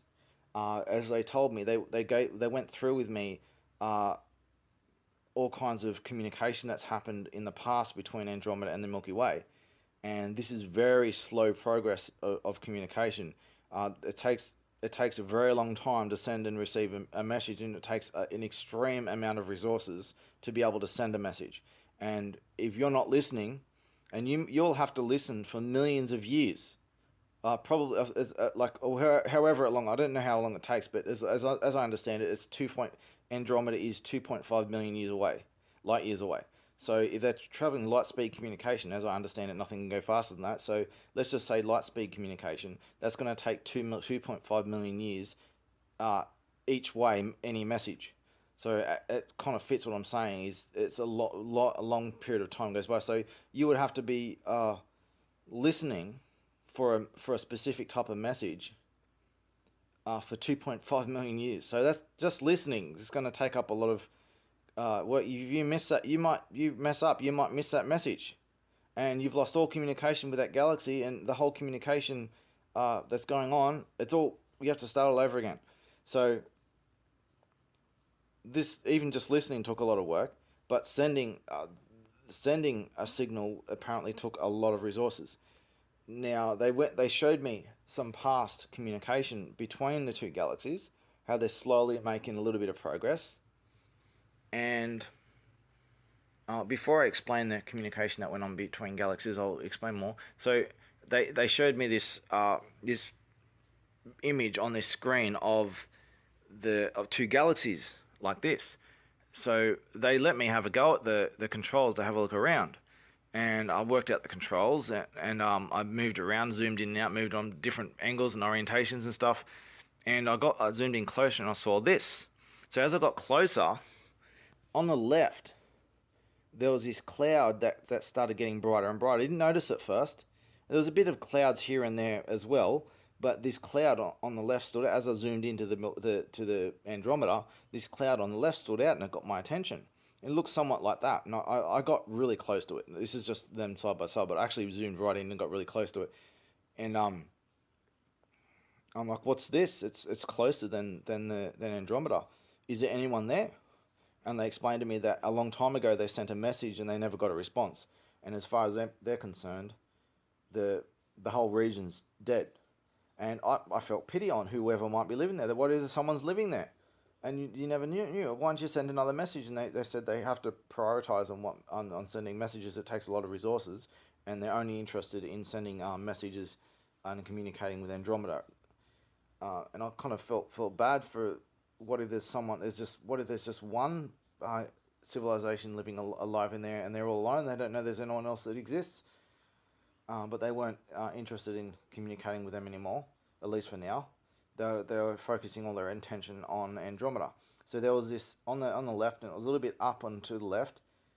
On the left there was this cloud. Now I don't know what the local group looks like on the map. Look, I've proved the world's scientists and astronomers wrong before. So if they say there's nothing there, I'm not inclined to believe them. But maybe according to their maps, maybe there is something here. But I've never looked at any of these maps to know. But I'm going off my memories here. There was this cloud to the left of Andromeda, similar to that, and it was closer to here than Andromeda. So it wasn't like directly beside. It was closer to here than Andromeda. It was between here and Andromeda, and it was closer to Andromeda, but it was between here and Andromeda. That's what I'm trying to say. So it was near, on the way to Andromeda. A cloud that looks somewhat like that. So what else have I got there? So on there, when we had the communication between the two galaxies, somewhere around then, on that same panel, there was the two galaxies side by side, and on the left was Andromeda, and on the right was the Milky Way. Now this image here, it's not obviously it's not an accurate image. Now, they look similar to that anyway. They looked different to each other, but they were similar. And Andromeda was clearly smaller, like about 2/3 the size of the Milky Way, noticeably smaller. Not small, but noticeably smaller. And that's how I know that the Andromeda was smaller than the Milky Way. And it's not the only source of information I got on this, because I was there to actually witness, because we were waiting for this message to come through, and that's why they were going through all this stuff while we waited for the message. And they said, and then they, after I looked at all this, the message came through, and we listened to it. And what happened was, just let me check on recording. Yeah, it's still going. Just worried about my battery. That's all. So the message came through, and much to everyone's disappointment, the authorities the governing authorities on Andromeda, at least the dominant governing authorities on Andromeda, they explained that they're familiar with all the wars that we had in the past, and as far as they were concerned, that they seemed to be under the illusion that we're still at war or something. I don't know. That seemed to be the case, but they knew of our wars in the past, and they didn't want anything to do with us anymore. They didn't want our problems leaking onto them, and they wanted to break all contact. However, after they sent this message, two other groups, one after the other, they were somehow able to send some kind of they were able to ride on the message of the first group. So shortly after that message ended, another message came through, and then another message after that. They were able to ride the end of the signal to transmit their own message. And these two other groups told a very different story. What they told, these two groups were fighting against each other, and they were especially fighting against this major group. So there was three groups fighting against each other, and these two groups that sent a message after the first one that they've been communicating with for a long time. These two, despite being at war with each other, they agreed on the same things about the first group. So there was no real, while the first group was the major political force, there were at least two other significant political forces in that galaxy, and they were all at war with each other. So three sides at war with each other in the Andromeda galaxy. So they're worried about our wars causing them problems. Well, they are currently, well, at least when they sent the message 2.5 million years ago, or whatever, they were full of war. They're just collapsing under war. So the second group had a similar story to the third group. And they were both very critical of the first group, and they both wanted the Milky Way galaxy to know that that first group does not represent them, and it doesn't represent everyone in the galaxy. That there was a war going on, and there was no universal consensus in agreement over breaking communication. They didn't want to break communication. They wanted to have some kind of communication, while the first group didn't. And as I understand it, there were some kind of smaller scale messages that had been sent here and there between minor groups, limited messages, and some extra information has been passed on between some groups covertly here and there between galaxies, only with limited information. But these were the main communications that went on. So basically, according to this story, Andromeda, it has at least 2.5 million years ago, was rampant with war, with at least three sides, while our Milky Way galaxy has been at peace, the relative peace, for 1.3 billion years ago. Now, what else? Something else I wanted. Oh yeah, Andromeda. Okay, so Andromeda is like 2/3 the size of Milky Way. It's not just smaller; it has much less life than the Milky Way. So I don't know how the galaxy formation and how life distribution works, but you'd think there's some kind of even rate of life. There's a very different amount of life now. They have a lot less life than we do. So life distribution across galaxies, we've only got two galaxies here, and between the two galaxies is a vast different amount of life. And even though they appear to be similar, they're obviously not similar. For maybe some kind of conditions that's producing more life or less life. I don't know, but Andromeda has a lot less life. I don't know how much, but a lot less life than the Milky Way. And this was expressed in their message, in their first group's message, in the fact that they admitted that they were intimidated. They were intimidated by the Milky Way's size and the fact that we had so much more life than they did. And they didn't want us intruding on them.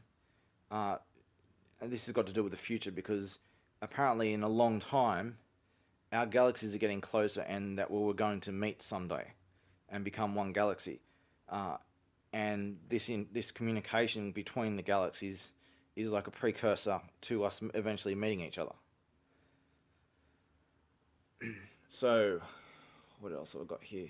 So, here's another scenario. Now, here is the very same box that all that stuff I saw all the galaxies on was on that screen in the middle of the box, and it was relatively rectangular, with relatively rectangle shape, but the surface of it wasn't so straight. It had some grooves and it had buttons and different shapes and all kinds of stuff all over it. But it was generally a rectangle shape. It wasn't like all this smooth alien-like kind of stuff. Now it was all the computer equipment in this mobile city, fortress city thing. It was all squares and rectangles and everything. There were curves and stuff, but it was like the general shape of things were square and rectangle. There's one drawing I haven't done. I should have done it. It's a bit too hard to do. I'll explain that later.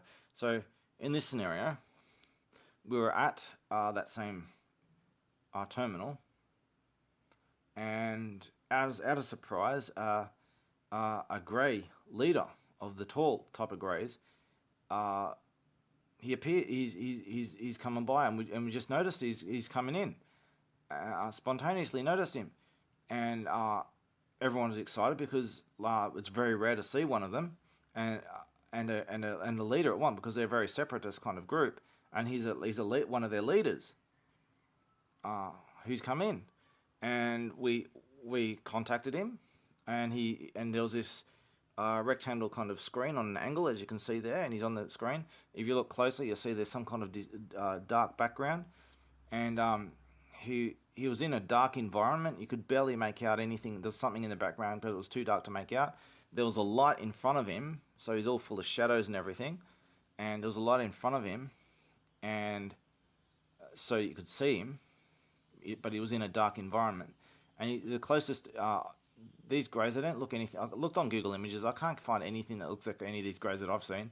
But this is the closest thing I could find to what they look like. They're tall greys, they're like 7-8 foot tall, and they're better built than the smaller ones. And these are the big boss greys of the Grey Alliance, or whatever you want to call them, the Grey Space, the half a dozen or so species that control a big chunk of space where they all live. So here's this leader. He comes along, and we contacted him, and they're asking questions about him. I didn't say anything. I was there, and I just stay silent, and they're asking me all kinds of questions and stuff, and they weren't really getting anywhere. He was being deceptive and dodging questions, and then they turned the audio off, and then they spoke to me, and they said they wanted me to speak to him personally, just one on one, to see if I could do anything. I'm like, um, and I'm like, I've only just had his language put into my language interface. I haven't even used it yet, and they said trust the interface, it'll work. You'll be able to speak to him. And I said, all right, I'll try it. Now the reason why I did this is because I was someone very important. I haven't got to that yet, but the reason they did all this is because I was someone important, and hopefully I'll remember why I can explain why I was considered so important, because it's a very important thing that regards to being able to see into the future, in a distorted view of the future. So anyway, I was considered someone very important and intervening force. I wasn't alone. There were six of us. I was one of six. I haven't even explained that yet. So I'll try and finish this first. So I talked to him and for a little while, and he was already angry to begin with. He wasn't happy about us talking to him and what we were saying. And I talked to him for a little while. He got very angry. The others after I'd done talking to him solo. We all had turns at talking to him, and he quickly just he got very angry. He accused us of accusing him of being responsible for the drones. He denied that his species or alliance had anything to do with it. He just denied everything. He wouldn't respond. Wasn't receptive to questions. He's just very aggressive and broke off the communication. So we didn't really get any with it. Just a waste of time. We just pissed him off. He was already angry when he answered. When he answered, he didn't want to be disturbed. He didn't want. He was angry about being contacted in the first place, but he just got progressively angry as time went on, and then he just lost his shit, and broke all communication. And he was one of the great leaders of the tallest grace. So, okay, I'll explain the six things. So, here's me being taken from Earth, considered someone special, then sent on a very important mission, and then after that important mission, as a messenger's done, they send me an even more important galactic mission. So why are they doing this? Why do they have so much trust in me? Why do they consider me someone so important? Because it didn't make sense that they'd be doing this. Well, they explained to me that they didn't give me too much details. They explained that they weren't allowed to talk much about it all, but they had this technology. Actually, one thing I should explain first. My body was modified, right? As I said, my body was heavily modified. The modifications that were done to my body to preserve my life and prolong my life and everything, it was illegal. It was only made legal for the six of us who were chosen from across the galaxy. Six of us who were chosen. As I don't want to explain what we were. We're considered anomalies of life. We were considered the right hand of what may be a god, for lack of a better word. That we were the intervening force in the galaxy, and all the galaxy laws didn't apply to us. We could do anything we wanted, and no one would ever get in our way. They would give us stuff that they wanted us to do, but we had free roam to do whatever we wanted. And we would they basically here's some stuff we wanted you to do, but regardless, here's a ship. Here's the ultimate authority to do anything you want. Do as you will. Do what you're supposed to be doing. As simple as that. And there were six of us who were of that position. They were all male except for one was female, and she was green, and she had it's going to look strange. I'm going to have to cover this face up. So here is a Medusa head. And here is an Asari from Mass Effect. You notice they have similar kind of hair. So just try and imagine hair that's crossed between the two. Between Medusa and an Asari. She had hair like that. It wasn't hair. It was solid, kind of tentacly like kind of things coming out of her head. And it was all flowing like a woman's hair would be, with thick puffy hair. And but she didn't look like Medusa. Obviously, she didn't look like a monster or anything. She wasn't human, but she's very human-like. But she was green, and she had this tentacle kind of hair, and one of the six looked very weird. I couldn't explain what he looked like. He looked very different than any other species I've ever seen. The other ones look very diverse humanoid kind of shapes. They were all very different, but this one woman who was important to my story, yeah, that's what she looked like. So of us six, we were six who were given the same, basically universal powers or authority to do anything, and we're like considered like the right hand of what might be God. Explained a religious situation. I've covered that in my story. I don't want to go too much detail though. So much to talk about though. So much to talk about. Damn. I'm going over all these different topics of where to start. So the six of us, we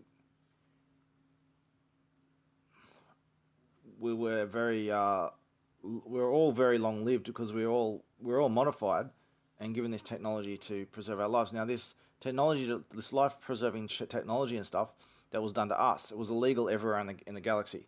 The only there was a limit to what kind of life preserving technology you could use. You could preserve life, but only to a certain point. You could modify biological form to a certain point. I don't recall anyone ever being punished over it, but it was an important rule that people shouldn't cross. There's so much I'm skipping. So some other point I wanted to do something about us six. Now, look, I'm giving you just a brief overview here, so there's so much stuff I can say. There's stuff I've said here that I haven't even said in my other movies. What else can I say? Let's go through my images again. Let's see what else I've got on my images. Got the hand and everything. Okay, yeah, that's what I'll do. Okay, so this is a Solarian from Mass Effect. Now, there is a certain species. There's all kinds of species and groups of species. I won't go through them all, but this is one type of species. It looks just like a Solarian from Mass Effect. Only the difference is they didn't have their head wasn't on the top wasn't split in two. It just went on it was a bit bigger than a Solarian, and it wasn't split in the middle. It just went around like a normal head. And there was only one of these I actually knew. I've seen other ones of them, in like some kind of video kind of footage, 3D images of them, but there was only one of them that I had any direct communication with, and what's strange about these species that looks just like Solarian is, while Solarians in Mass Effect are the shortest lived species who are really nerdy and immature, this species is the total opposite. They are the oldest lived and one of the most wisest. And because they're so old now, they said that they lived for 3,000 years. Earth years, I don't know, but 3,000 years of some some format. They were one of the oldest species, and I thought that they meant that they were the oldest species, and I asked them if there's anyone else who lives older, and they said there's one other species who lives a little bit older than us. There might have been others, I don't know, but they just mentioned that there was one specific species that lived a little bit longer than them, but they lived very very old, and they lived like 3,000 years, and because they lived so long, they were able to consolidate a lot of power, and a lot of them were politicians, and they had a lot of power in the galaxy. Some people criticized them over this because they were able, if they were able to abuse that power if they could, because they had so much power, and they had so much an advantage. But despite that, they were generally very well respected. So this is a highly politicized kind of class of alien, and the one that I spoke to was with the highest ranking government intergalactic government official that I ever dealt with, and it was a she, and some kind of matriarch of some sort, and she always wore a hooded robe. It was a really loose hooded robe. What's surprisingly is there are Solarians in Mass Effect that wore hooded robe, and they're on from a council, and this was like a same kind of thing, like a governing council. So there's a lot of parallels here, but some things are completely opposite, and some things are like almost identical. It really, maybe someone knows something there, some I don't know, but there's too many coincidences. But anyway, there's this Solarian type of extraterrestrial species, and this matriarch that spoke to was like this, but a little bit darker and was bluish grey color, and she always wore a robe with a hood on it. It must have been some kind of symbolic uh, clothing to do with her job. So so much stuff I could say. What can I say next? I'm gonna have to cut this short soon because it's taking too long. It's like almost 2 hours now. This was supposed to be just be a short video. So what other images I've got here that I can cover? I've done inside my ship, yeah, and that one. Okay, brain scans. I just gone through some images here. Um, no, well, I'll say something else first. So there's I've had a lot of extraterrestrial experiences. If you go to YouTube and you look up Gosford files, GOSFORD, Gosford files, you'll see an example of I lived in the Central Coast. I grew up in the Central Coast, and after I moved when I was like 6 years old or something like that to the Central Coast, and especially during my mid to late teenage years, especially, the Central Coast was a full of UFOs, massively. It was UFO capital of the world through the 1990s. And if you look at Gosford's files, you'll just see some examples of stuff that people just don't know about. And like thousands of people seeing this shit, circular UFOs flying through the streets, and thousands of people seeing them and stuff like that. And happened on a regular basis. And I was contacted by certain groups. Now, I said this in my story. There was a certain alien who was looked emaciated. Here's an image here. Now try and cross these three drawings. Now the drawing I did on the left, it doesn't look like what he looked like at all. He looked mostly like the image on the top right, but his head was shaped differently. So take that image on the top right, and then take the image on the bottom right. See how it's got all these defined facial features, whereas the top right's all smooth like a baby. Well, now he had defined facial features, and he looked emaciated in such a way too, just like the bottom right. But his face was shaped like the top right, with the features of the bottom right. So put them together like that, and then shape his head a little bit more like the one on the left. So it's got a protruding jaw with a tiny jaw.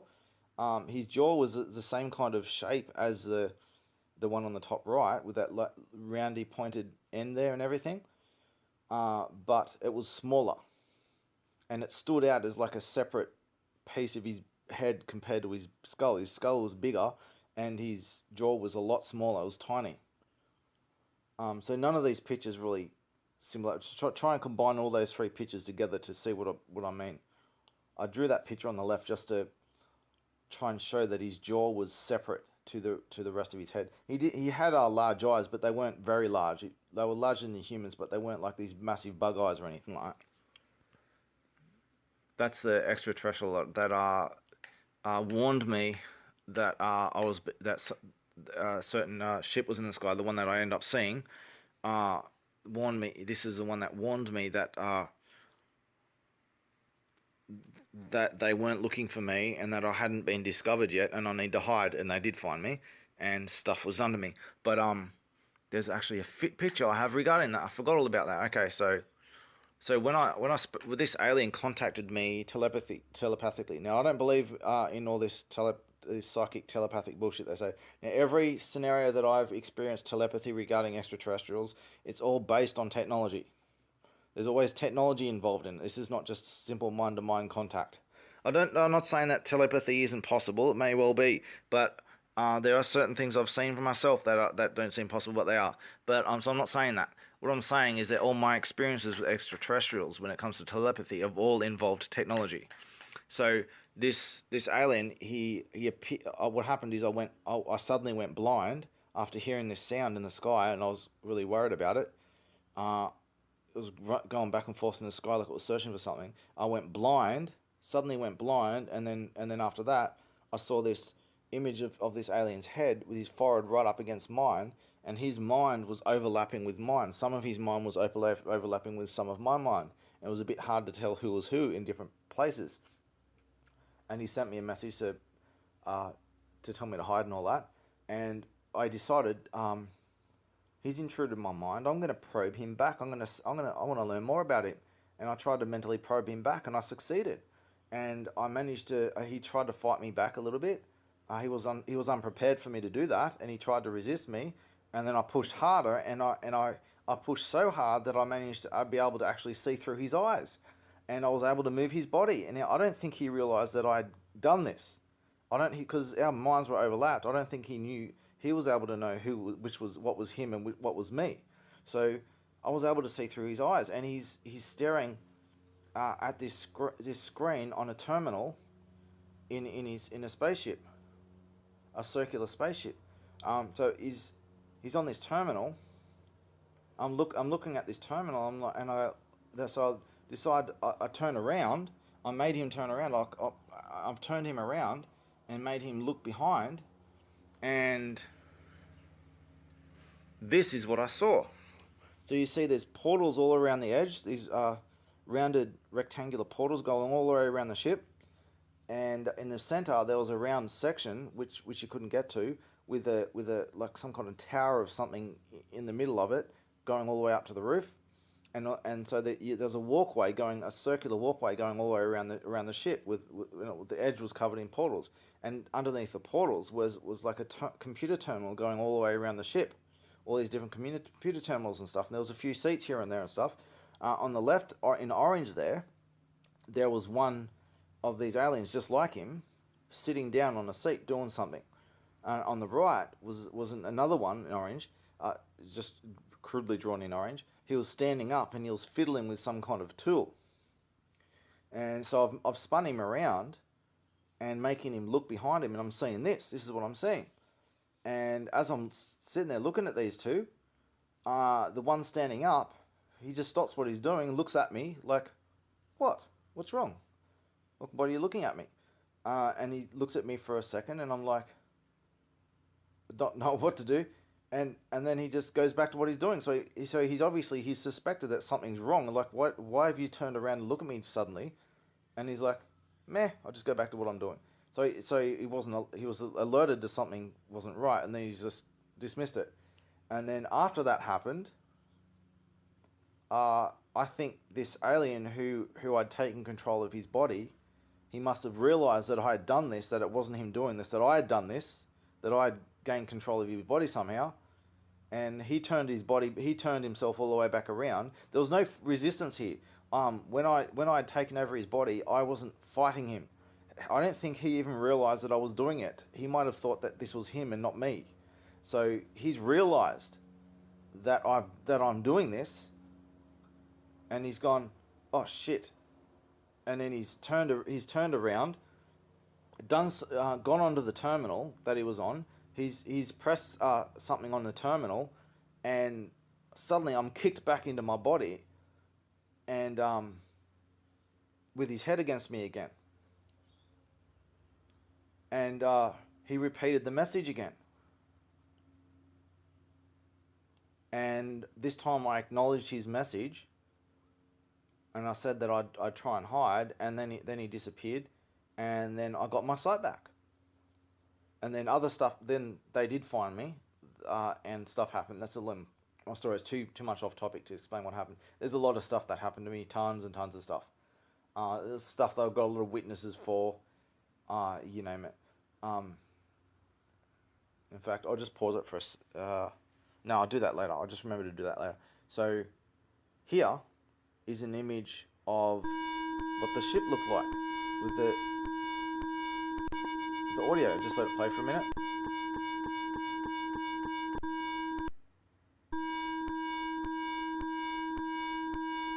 Alright, that should be enough. That's what I saw later that night when I finally went out and saw this thing going across the sky. It looked like a typical 1970s type of UFO.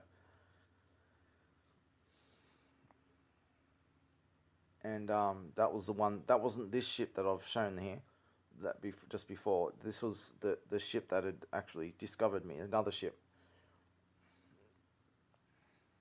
So much stuff I could say. What else have I got here?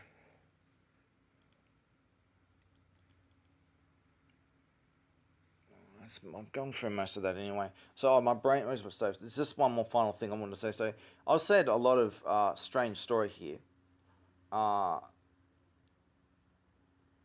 that places a lot of importance on me, and I haven't even begun to explain the rest of it, like the prophecies and stuff. I better explain the prophecies first anyway.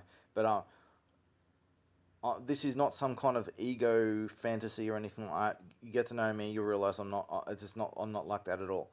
Uh, a lot of people get upset that I tell a story that places a lot of importance onto me, and they get offended by it.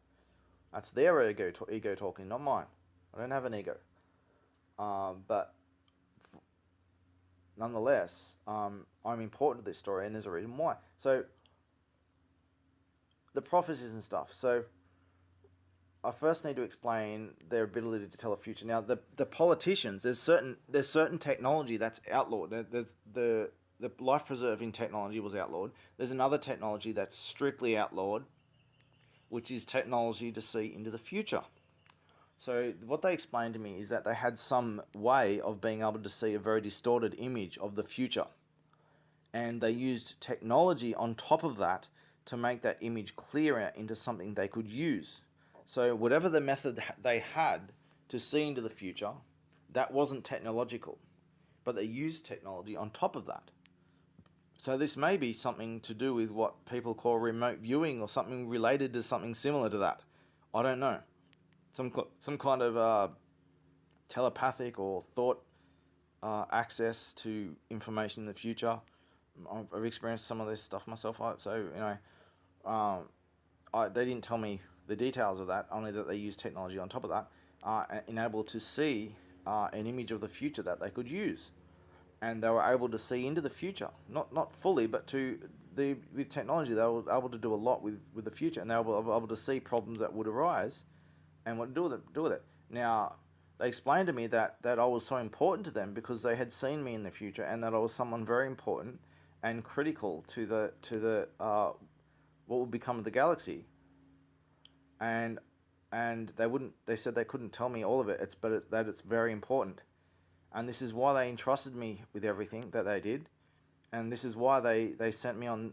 They wanted me to witness this drone problem. They wanted to teach me about a lot of things that go on in the galaxy, the whole political system, I even haven't even mentioned how they deal with religion and atheism and stuff. The neutrality principle of being as neutral as you can. You can watch my 11-hour movie for the details. That there's all kinds of political stuff that I explain there.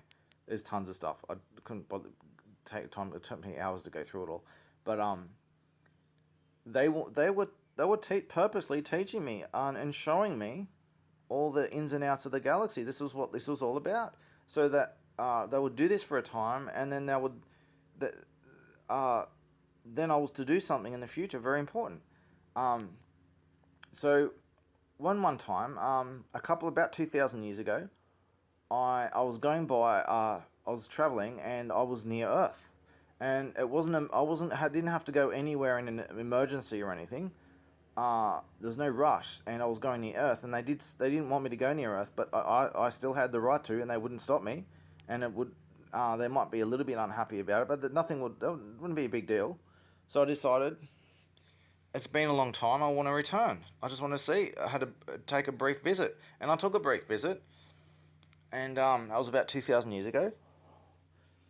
I spoke to some people for a while, and I left again. There's more to that. I don't want to go through the details, but let's just say my ship looks like a bird. Let's just say a dove, and who is a descending dove? Work that one out for yourself. Who was a descending dove 2,000 years ago? So anyway, I came by 2,000 years ago briefly, and then I left again. I just wanted to see how things were going. And anyway, more time passed, and then eventually I'm returning to the governing authority, the mobile fortress city thing, and it's very close to Earth. I'm like, why is it there? Is it going to Earth or something? It's a bit too close to be coincidence. What's going on there? So I went back there, and the the woman, the green alien woman, had she approached me over this galactic conspiracy that she'd been looking into regarding the drones and everything regarding what we're dealing with, and she was convinced that the politicians knew more than they were letting on, and that they couldn't talk about it because it was illegal for them to talk about the whole. That's just the way that the political system worked. They were entrusted to keep certain secrets. They were just to hold the galaxy to peace for a time. But she explained to me that they could only talk to us and if we figured it out, and all the ideas that we come up with. She'd built on that, and she'd come to certain conclusions. I wasn't convinced at first. But she said, "Look, I'm going to get one of the politicians to come in, one of the big politicians to come in, have a talk with us, and watch. They're going to say this, they're going to say that. They're only allowed to respond a certain way to this certain thing, and you watch how they respond." And they did. She got a call from one of the politicians. We waited and waited. They finally came in, and they responded just as she said. So that I was taking it. I was very concerned about what she was saying, and so we organised to meet one of the politicians again, another one. This was the matriarch, the top politician of the highest ranking politician that I've met. And we told her that, look, we understood that you aren't allowed to talk to us about this until we figure it out. This is what we went through. This is what we figured out. And can you confirm what we're saying is true? And can you tell us more? It's about a big problem and the resolution of that problem. And it's a long story, but they were of the position that they were doomed, and the only hope was regarding a certain thing that was to happen. But as for them, they were screwed. So anyway, she acknowledged that there's more, but she couldn't talk here. She took us into the political. So here's back into the hangar. So she took us into that right door that no one was ever allowed to go in. That was the political section of the place, strictly for all the politicians. And she took us in there. And she took us into a room. I don't have a diagram of this room because it's too difficult to draw. I might draw it later, but it's too difficult. There's a lot of 3D objects in there and stuff. But it was basically like a squarish kind of room. They're all kind of computer terminals and stuff, wall-sized terminals all over the place, all around the walls, all square-shaped and rectangular-shaped kind of stuff. In the center of the room, there was a squarish kind of terminal with a big panel in the middle. It looked like it might have been a place for a 3D kind of map or something like that. I don't know. But it looked like it's some kind of place where a 3D map would go, but it wasn't switched on. We went into the near the corner of the room and where we talked about what happened. And when we got there, she confirmed that everything we were saying was true. That this is to do with the war that was fought long ago, that ended 1.3 billion years ago. And she told us a lot of details about that. And she said that one of us had to, they'd seen into the future what happened, and one of us had to make the ultimate sacrifice and take a one-way trip to my planet and perform an important intervention with massive consequences. And she, the green woman, volunteered to go first, but I decided to volunteer. I ended up deciding to volunteer, but what it ended up doing is they brought up the topic of prophecies. Now, normally they wouldn't really take prophecies seriously, uh, but they said they were taking these prophecies very seriously because they gave me some a book full of examples of these prophecies. I read it in my little small office that they gave me. Took a long time to read through it all, and this is what I read in the one language that I could read, the only language I could read. Only time I remember reading anything is in this language, and it was a little bit like Arabic. It wasn't Arabic, but it was a little bit like Arabic in the fact that it has a lot of long and short lines into it. The rest of it wasn't like Arabic at all. It had no curves or anything like that. It just had a lot of long and short uh, lines in it, excessive amount of them. So went through these prophecies, and these prophecies were from my planet, and there are a lot of them. And they were convinced that I was the one in these prophecies, and that I had to return to my world and fulfill these prophecies. And they didn't tell me all the details about it. They told me that there's a lot they weren't allowed to tell me about. But they gave me these prophecies and said that they believe that I'm the one in these prophecies. No, I wasn't really for believing in prophecies. I was always of the position that fate's in your hands. That was my whole point of being a man of intervention in everything that I did, was because I did what had to be done. Because if I didn't do it, no one would do it, and that we had a choice in the matter. And they were seemed to be of a similar position normally anyway. But these prophecy situation had changed everything somehow, whatever was going on there, and they were convinced that I was the one in these prophecies. Now, some of these prophecies included the person known as Jesus, and I'm not saying they weren't saying that I was this Jesus, but what they were saying was, the stuff is all referring to you. So this return, as in things about the return of Jesus, were not about the return of Jesus; they were about the return of me. So whether the Jesus character existed or not, that's irrelevant. These are prophecies that are attributed to Jesus, are actually attributed to me. And there were sayings from this Jesus character that quote me word for word, but there are other things this Jesus character said that I never said. So I wasn't convinced that I was this Jesus character that they've misquoted or something. But these prophecies were clearly dead on.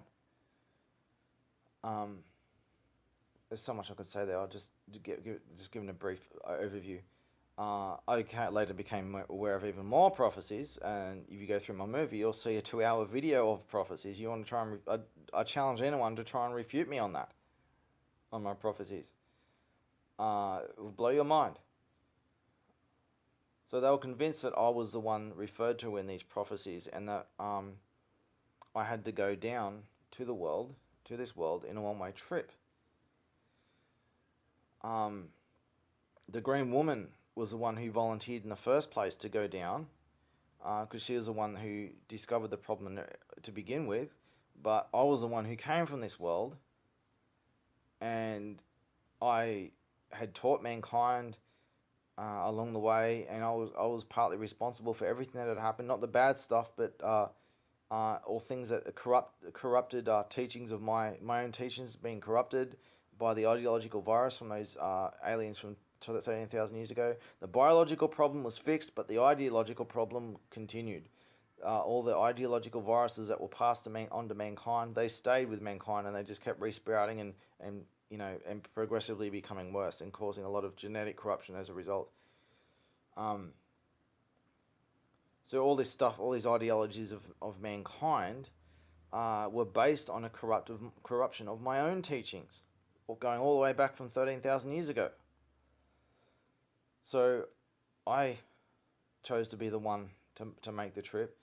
Now, I'm cutting so much short here. I don't want to say too much better in one video, but I had to be inserted into a fetus. They narrowed it down to several, and then they narrowed it down to 2. And one of these fetuses were in Japan. Time was critical too, so this had to be done in a hurry. There was one in Japan, and there was one in Eastern Australia. And they narrowed it down to those 2 choices. And I chose the one in Eastern Australia. And after I chose that one, they said, yeah, that's probably the one you should have chosen, or we would have chosen as well. But that weren't too sure about that other one. But I chose, according to them, I chose the right one in Eastern Australia. and I knew that I would suffer a very hard life, and a lot of things would happen, and I was to perform the final intervention of mankind to give it one last chance. And if I failed my mission, I would die along with mankind. Now I was to be implanted into a fetus, so I would lose my body. So what happened is I didn't know the details of it all, but explained to me that they would disassemble my body, and they would take what was me and insert it into a fetus. This fetus that I chose. I don't know how the details and how that was done. So I didn't exactly die, but I effectively died, and I was somehow, that which is me was somehow kept alive and inserted into a fetus. You know, it's funny. What happened to my ship? I had a ship. What happened to it? Well, here we have 1998. There's what looks like the Dark Knight. It looks like my ship. So maybe somehow my ship was when I went into this chamber where I was disassembled, and that was very painful. I remember it all. And then I practically seem to have died, and then the next moments are of eventually the lightning strikes in the womb. So what happened between when I was disassembled and waking up in the womb? Well, somehow what looks like my ship, it's drifting in orbit around the Earth, spinning in orbit. It looks like my ship, it's been abandoned. So I don't know what's going on there, but I was somehow disassembled and planted into this world, and I've done a lot of interventions in this world. And one of those interventions is that I founded Anonymous, and I've done a lot more stuff than that as well. And I am the man of prophecy as well. And I go through my prophecy videos. I dare challenge you to try and refute me. Go through this stuff.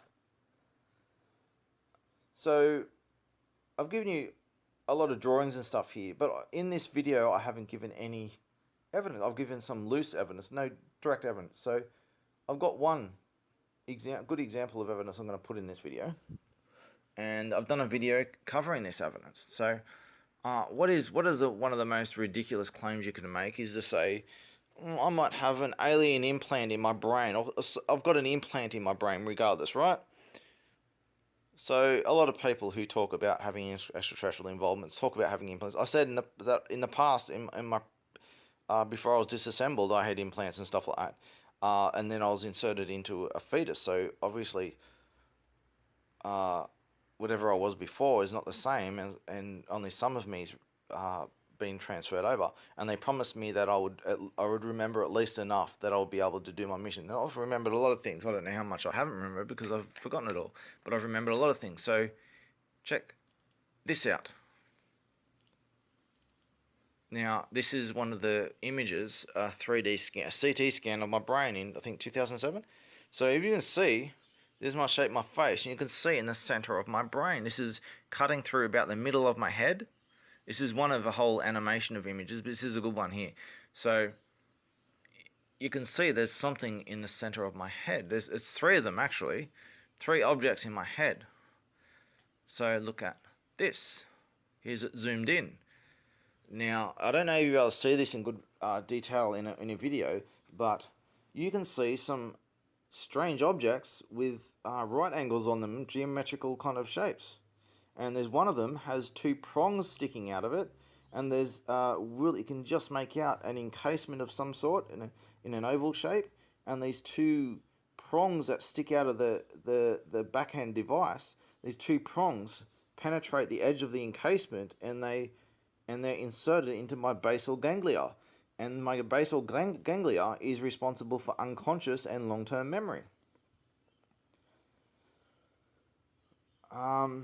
So here's these geometrical right-angled shapes, solid objects in an encasement in the center of my brain. And there's two, you can't see it in this image, but there's two others as well on each side of my brain, a little bit further back. And this is not brain calcification. I'm not going to make the whole argument. It's spend a long time going through the whole argument about brain calcification. It's not brain calcification, and I can prove it. But if you can see it, the detail enough, you can see the resolution. You can see some pixels in the resolution, but the pixels are a lot smaller resolution than the shape of these right angles and stuff. So it's enough resolution that even though it's not very clear, you can see there are right angles and stuff in this. These are very unusual shapes inside my brain wrapped in an oval encasement, and this is just one of three. And one of them has two prongs, straight line prongs sticking out of it, like a microchip or something, with two connectors, a positive and a negative. So, I just want to offer this just to show an example of I'm not making this stuff up. This is a real CT brain scan. It was meant for the bones in my face, but it was picked up in the bones of my face scan. That's why the position is covering my face, but you can still see it in the picture. There was a lot more to this. I had MRI scans done after this because of it. This and two other objects, and they found very clear objects of a very geometrical shape, all three of them. Now, if you remember correctly, the two side objects were triangular, and they pointed toward the central structure in my brain. Now, this CT scan's only picking up the solid parts of it, but the actual shape of it, the whole shape of it's bigger than this. This is just the solid parts of it. But there's these objects in my brain which have geometrical shapes to them. Now, if you think that this image is somehow adopted, then go through the video where I'm literally going through the CD of scan files of the animations and stuff. And if needs be, I will burn the whole CD into an ISO, and you can burn the CD, you can download the ISO and burn it into a CD yourself with a DICOM viewer, and you can see these scans, animation of these scans for yourself.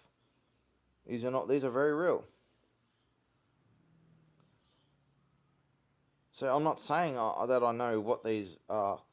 These clearly do seem to be an implant of some sort. You don't have geometrical shapes like this with prongs sticking out of it and stuff like that. These may be responsible for my ability to remember what I've remembered, and they may have been responsible for my memories after I was transplanted or planted into a fetus.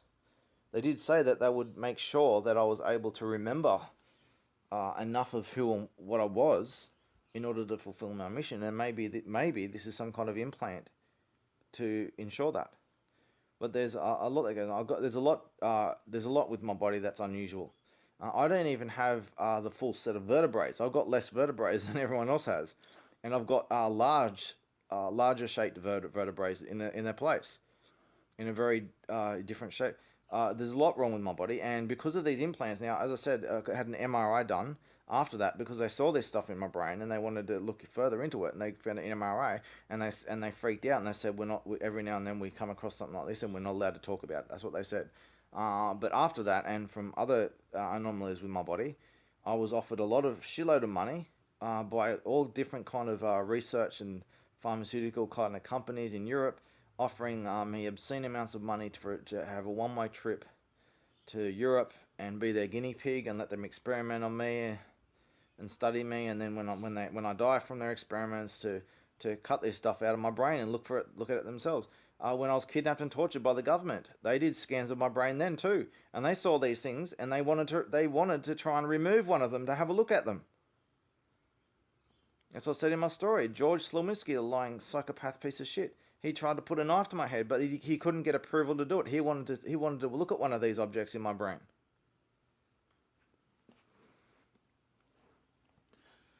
And I've been pursued by a lot of companies, especially in Europe, who've offered me a lot of money to let them experiment on me and cut this stuff out of my head. So there's so much I could say. I'm hoping I've covered enough of this. There's so much more to my story, like anonymous stuff, uh, other alien stuff, which I've got evidence for. You name it. But I just wanted to give a brief overview of the situation. Now, me being on this world to do this intervention that needs to be done. It's not just about mankind. There are galactic consequences and perhaps even greater consequences than that. What's going on in this world is tied to other things that are going on in the galaxy. It's not limited to this world. This world's got caught up in what's going on, and I've got caught up in what was going on, and I'm as I understand it, I'm skipped so much here, but as it seems to be, is that both sides of this war that was fought for 1.3 billion years, they put this 1.3 billion year political system in practice for a specific amount of time, and something would happen at the end, and that what they were waiting for me to come and intervene, and fix it and solve this war once and for all. That is what I'm here for. I'm to solve their war once and for all, and they've got prophecies about me all over the place. And as the way they reacted to the prophecies on Earth, they may very well have prophecies on me about me on other planets as well, because otherwise they wouldn't have taken it so seriously. But they said this is very serious, and they wanted to give me the prophecies of this world. So there's so much I could say here. What else? See if I'm missing anything. I'm sure. Look, I could go on for hours and hours, but I just wanted to do an overview. So Anonymous is, I've got videos to prove that I'm the founder of Anonymous. Anonymous is far more than what people think it is. It is, if one of the things it is a system to manage and resolve ideological viruses and manage ideologies in mankind. But this is Anonymous doesn't just apply to mankind. Anonymous, in some ways, is me bringing the galactic government, the ways of the galactic government, to this world to fight and resolve the problems of ancient problems that they've resolved, these ideological virus problems that are plaguing mankind. I'm bringing their system, their method of dealing with it, to mankind, and more. This isn't just their method. This is my own method. I've been learning things from them that are included. This transcends all this. This transcends all this ideological warfare. It transcends the 1.3 billion year truce. I am the resolution of all these things. And mankind's caught up in the middle, and I'm responsible for a lot of what's happened with mankind, and I sacrificed everything to come here in a one-way trip to try and give mankind one last chance. Now, one thing I didn't mention is, as I said before, is when a species reaches space travel, it is no longer under a quarantine, and the galaxy rules apply. So if a certain species is violent and invasive, like mankind has been, it must be one of the strict conditions of this truce is that such a species must be completely eradicated once they reach space travel, and they're like that, they must be eradicated. Now, I don't think the amphibian reptile-ish kind of species, while they were violent, I don't think they were violent towards other species or anything. They weren't invasive. Or either that, or no one was watching, no one knew about them at the time. I don't think they were invasive against other species. Mankind is. So mankind was set for destruction, and it was only for my last minute intervention and the prophecies and everything else that happened that I was sent into this world to give mankind one last chance. But there are consequences here far more than mankind. What's going on in this world is center stage for what's going on with the 1.3 billion year truce and the wars, the long wars fought over this. And the two sides in that war, the two sides in that war, they disappeared after making that truce, never be seen again. And then in recent times, they've been seen fighting each other in space, in random places in space. And they have these space battles and these with ships and technology no one's ever seen before. And after the battle, there's no debris. The debris just disappears. They can't find any debris, as though it's not even physical. As though they're not even fighting in some physical form. So there's a lot of things that defy even an extraterrestrial concept of the way the physical universe works. There's something beyond that. And I stress that it's important to be ideologically neutral. Don't go off into spirituality and religion kind of bullshit. I believe in their system of neutrality as being as neutral as you can be is a most reasonable position. Doesn't mean to deny that supernatural or whatever you want to call it are things that they do exist. It's don't try to interpret them and base ideologies and bullshit around them. Don't let your ideas run wild. That's the whole idea behind neutrality. And if you look at my life story and you look at I think it's an addendum video, I think it's called, I'm not sure which one it is. I go through some of this system of neutrality and why it's so important. So I consider myself an atheist by principle of neutrality. It doesn't necessarily match my beliefs. My beliefs are secret.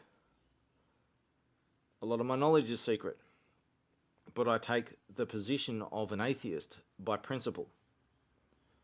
If you can ever understand where I'm coming from. So look, there's so much I could say, and I'm sorry I'm gonna have to cut this short because I've gone too long already, and I could talk for hours and hours on all different bits and pieces I've missed. So this is me just trying to cut an 11-hour story short and just add some images on the extraterrestrial kind of topic. So that's it for now. So ask me about anything you want over these topics. Any questions I'll answer because there's no way I can fit this into a single video. I've already talked for like 2 hours. 2.5 hours already, and I've just tried to make this as brief as I can. Alright, so I'll finish for now. And realise I'm missing out on a lot of stuff. So this is just a brief overview. I'm missing out on a lot of critical stuff, but this is just a brief overview. Alright, that's it for now. One final thing, there's one more drawing I forgot to do that I was going to do. This here is the alien ship or space station or some kind of, it didn't seem like a ship, it looked like some kind of space station with a lot of storage areas and shit in it. This is my experience in this. This is when I said that I was put in some kind of trance with a really childlike kind of drawing of a tree and a table and some grass and blue sky. And I managed to wake up and snap out of it, and I found myself in the empty storage room on the bottom there. And I left that room. I went to the next room. There was something squarish in the corner. I couldn't see. It was like taking up a large section of the room. I didn't see it. It was in the dark. I couldn't barely see it. So I just went straight to the next door, into the third room. And in the third room, in the top and left parts of the room, there was a bunch of like really large circular kind of canisters and some other like planks of some sort just piled up all over the place, just randomly piled up just shoved out of the way. And then the next room I entered, it led to it was part of that room was a kind of like bent hallway. It was a long hallway, and it had windows all the way along it. And as you can see there's these kind of windows all the way along it, opened up into space. But what was out there, I looked in, I think it was the second window that I looked in. And I could see that we were moving towards the top of the screen direction. And it wasn't space, it was a void of space. There was a defined edge, like a tunnel to it, and on the edge there were these distorted images of different places in space. And I made my way all the way I eventually made my way all the way to the end of the curved area, the hallway, and it went to another door. And I went in there, and there was something to the right and something to the left. I think there were doors there, but I wasn't sure. It was dark, and I couldn't really see properly. The whole place was dark. And then out in front of me was these really large stairs leading to this really large domed kind of door with some kind of light coming out of it. And as I started walking up to it, to that domed door, about half a dozen of these little creatures came out. And I've already explained the story elsewhere. I won't explain the actual story here. But they came out and they communicated with me, and they explained that they were able to communicate with me through thought due to devices they had scattered all around the place. So this wasn't some kind of telepathy or anything. This was technologically assisted. And they spoke in what was almost English. It was a little bit different, but it must have been the translation device, the way it was translating it. It made a lot more sense than English. I was able to understand it very clearly. I got upset for what they were doing. They explained to me what they were doing, and I got upset about it, and they started to panic a little bit. And then suddenly they weren't panicking anymore, and they were trying to keep me occupied, acting in a really suspicious way. And someone had come out behind me, and they hit me over the head with something, and then I got really nauseous. I didn't knock me out straight away. I got really nauseous after about like 1 or 2 seconds. I got really nauseous. I fell to the ground and passed out, and then I woke up later in some other place. But this is the area that I navigated through while I was on this space station or whatever it was, and it wasn't in normal space. It was some kind of artificial space that they'd created. But I won't. There's a long story to that. I won't explain the story. I just wanted to explain the drawing. This is a drawing of that story, and so that's what the area that I went through looked like. So that's all for now.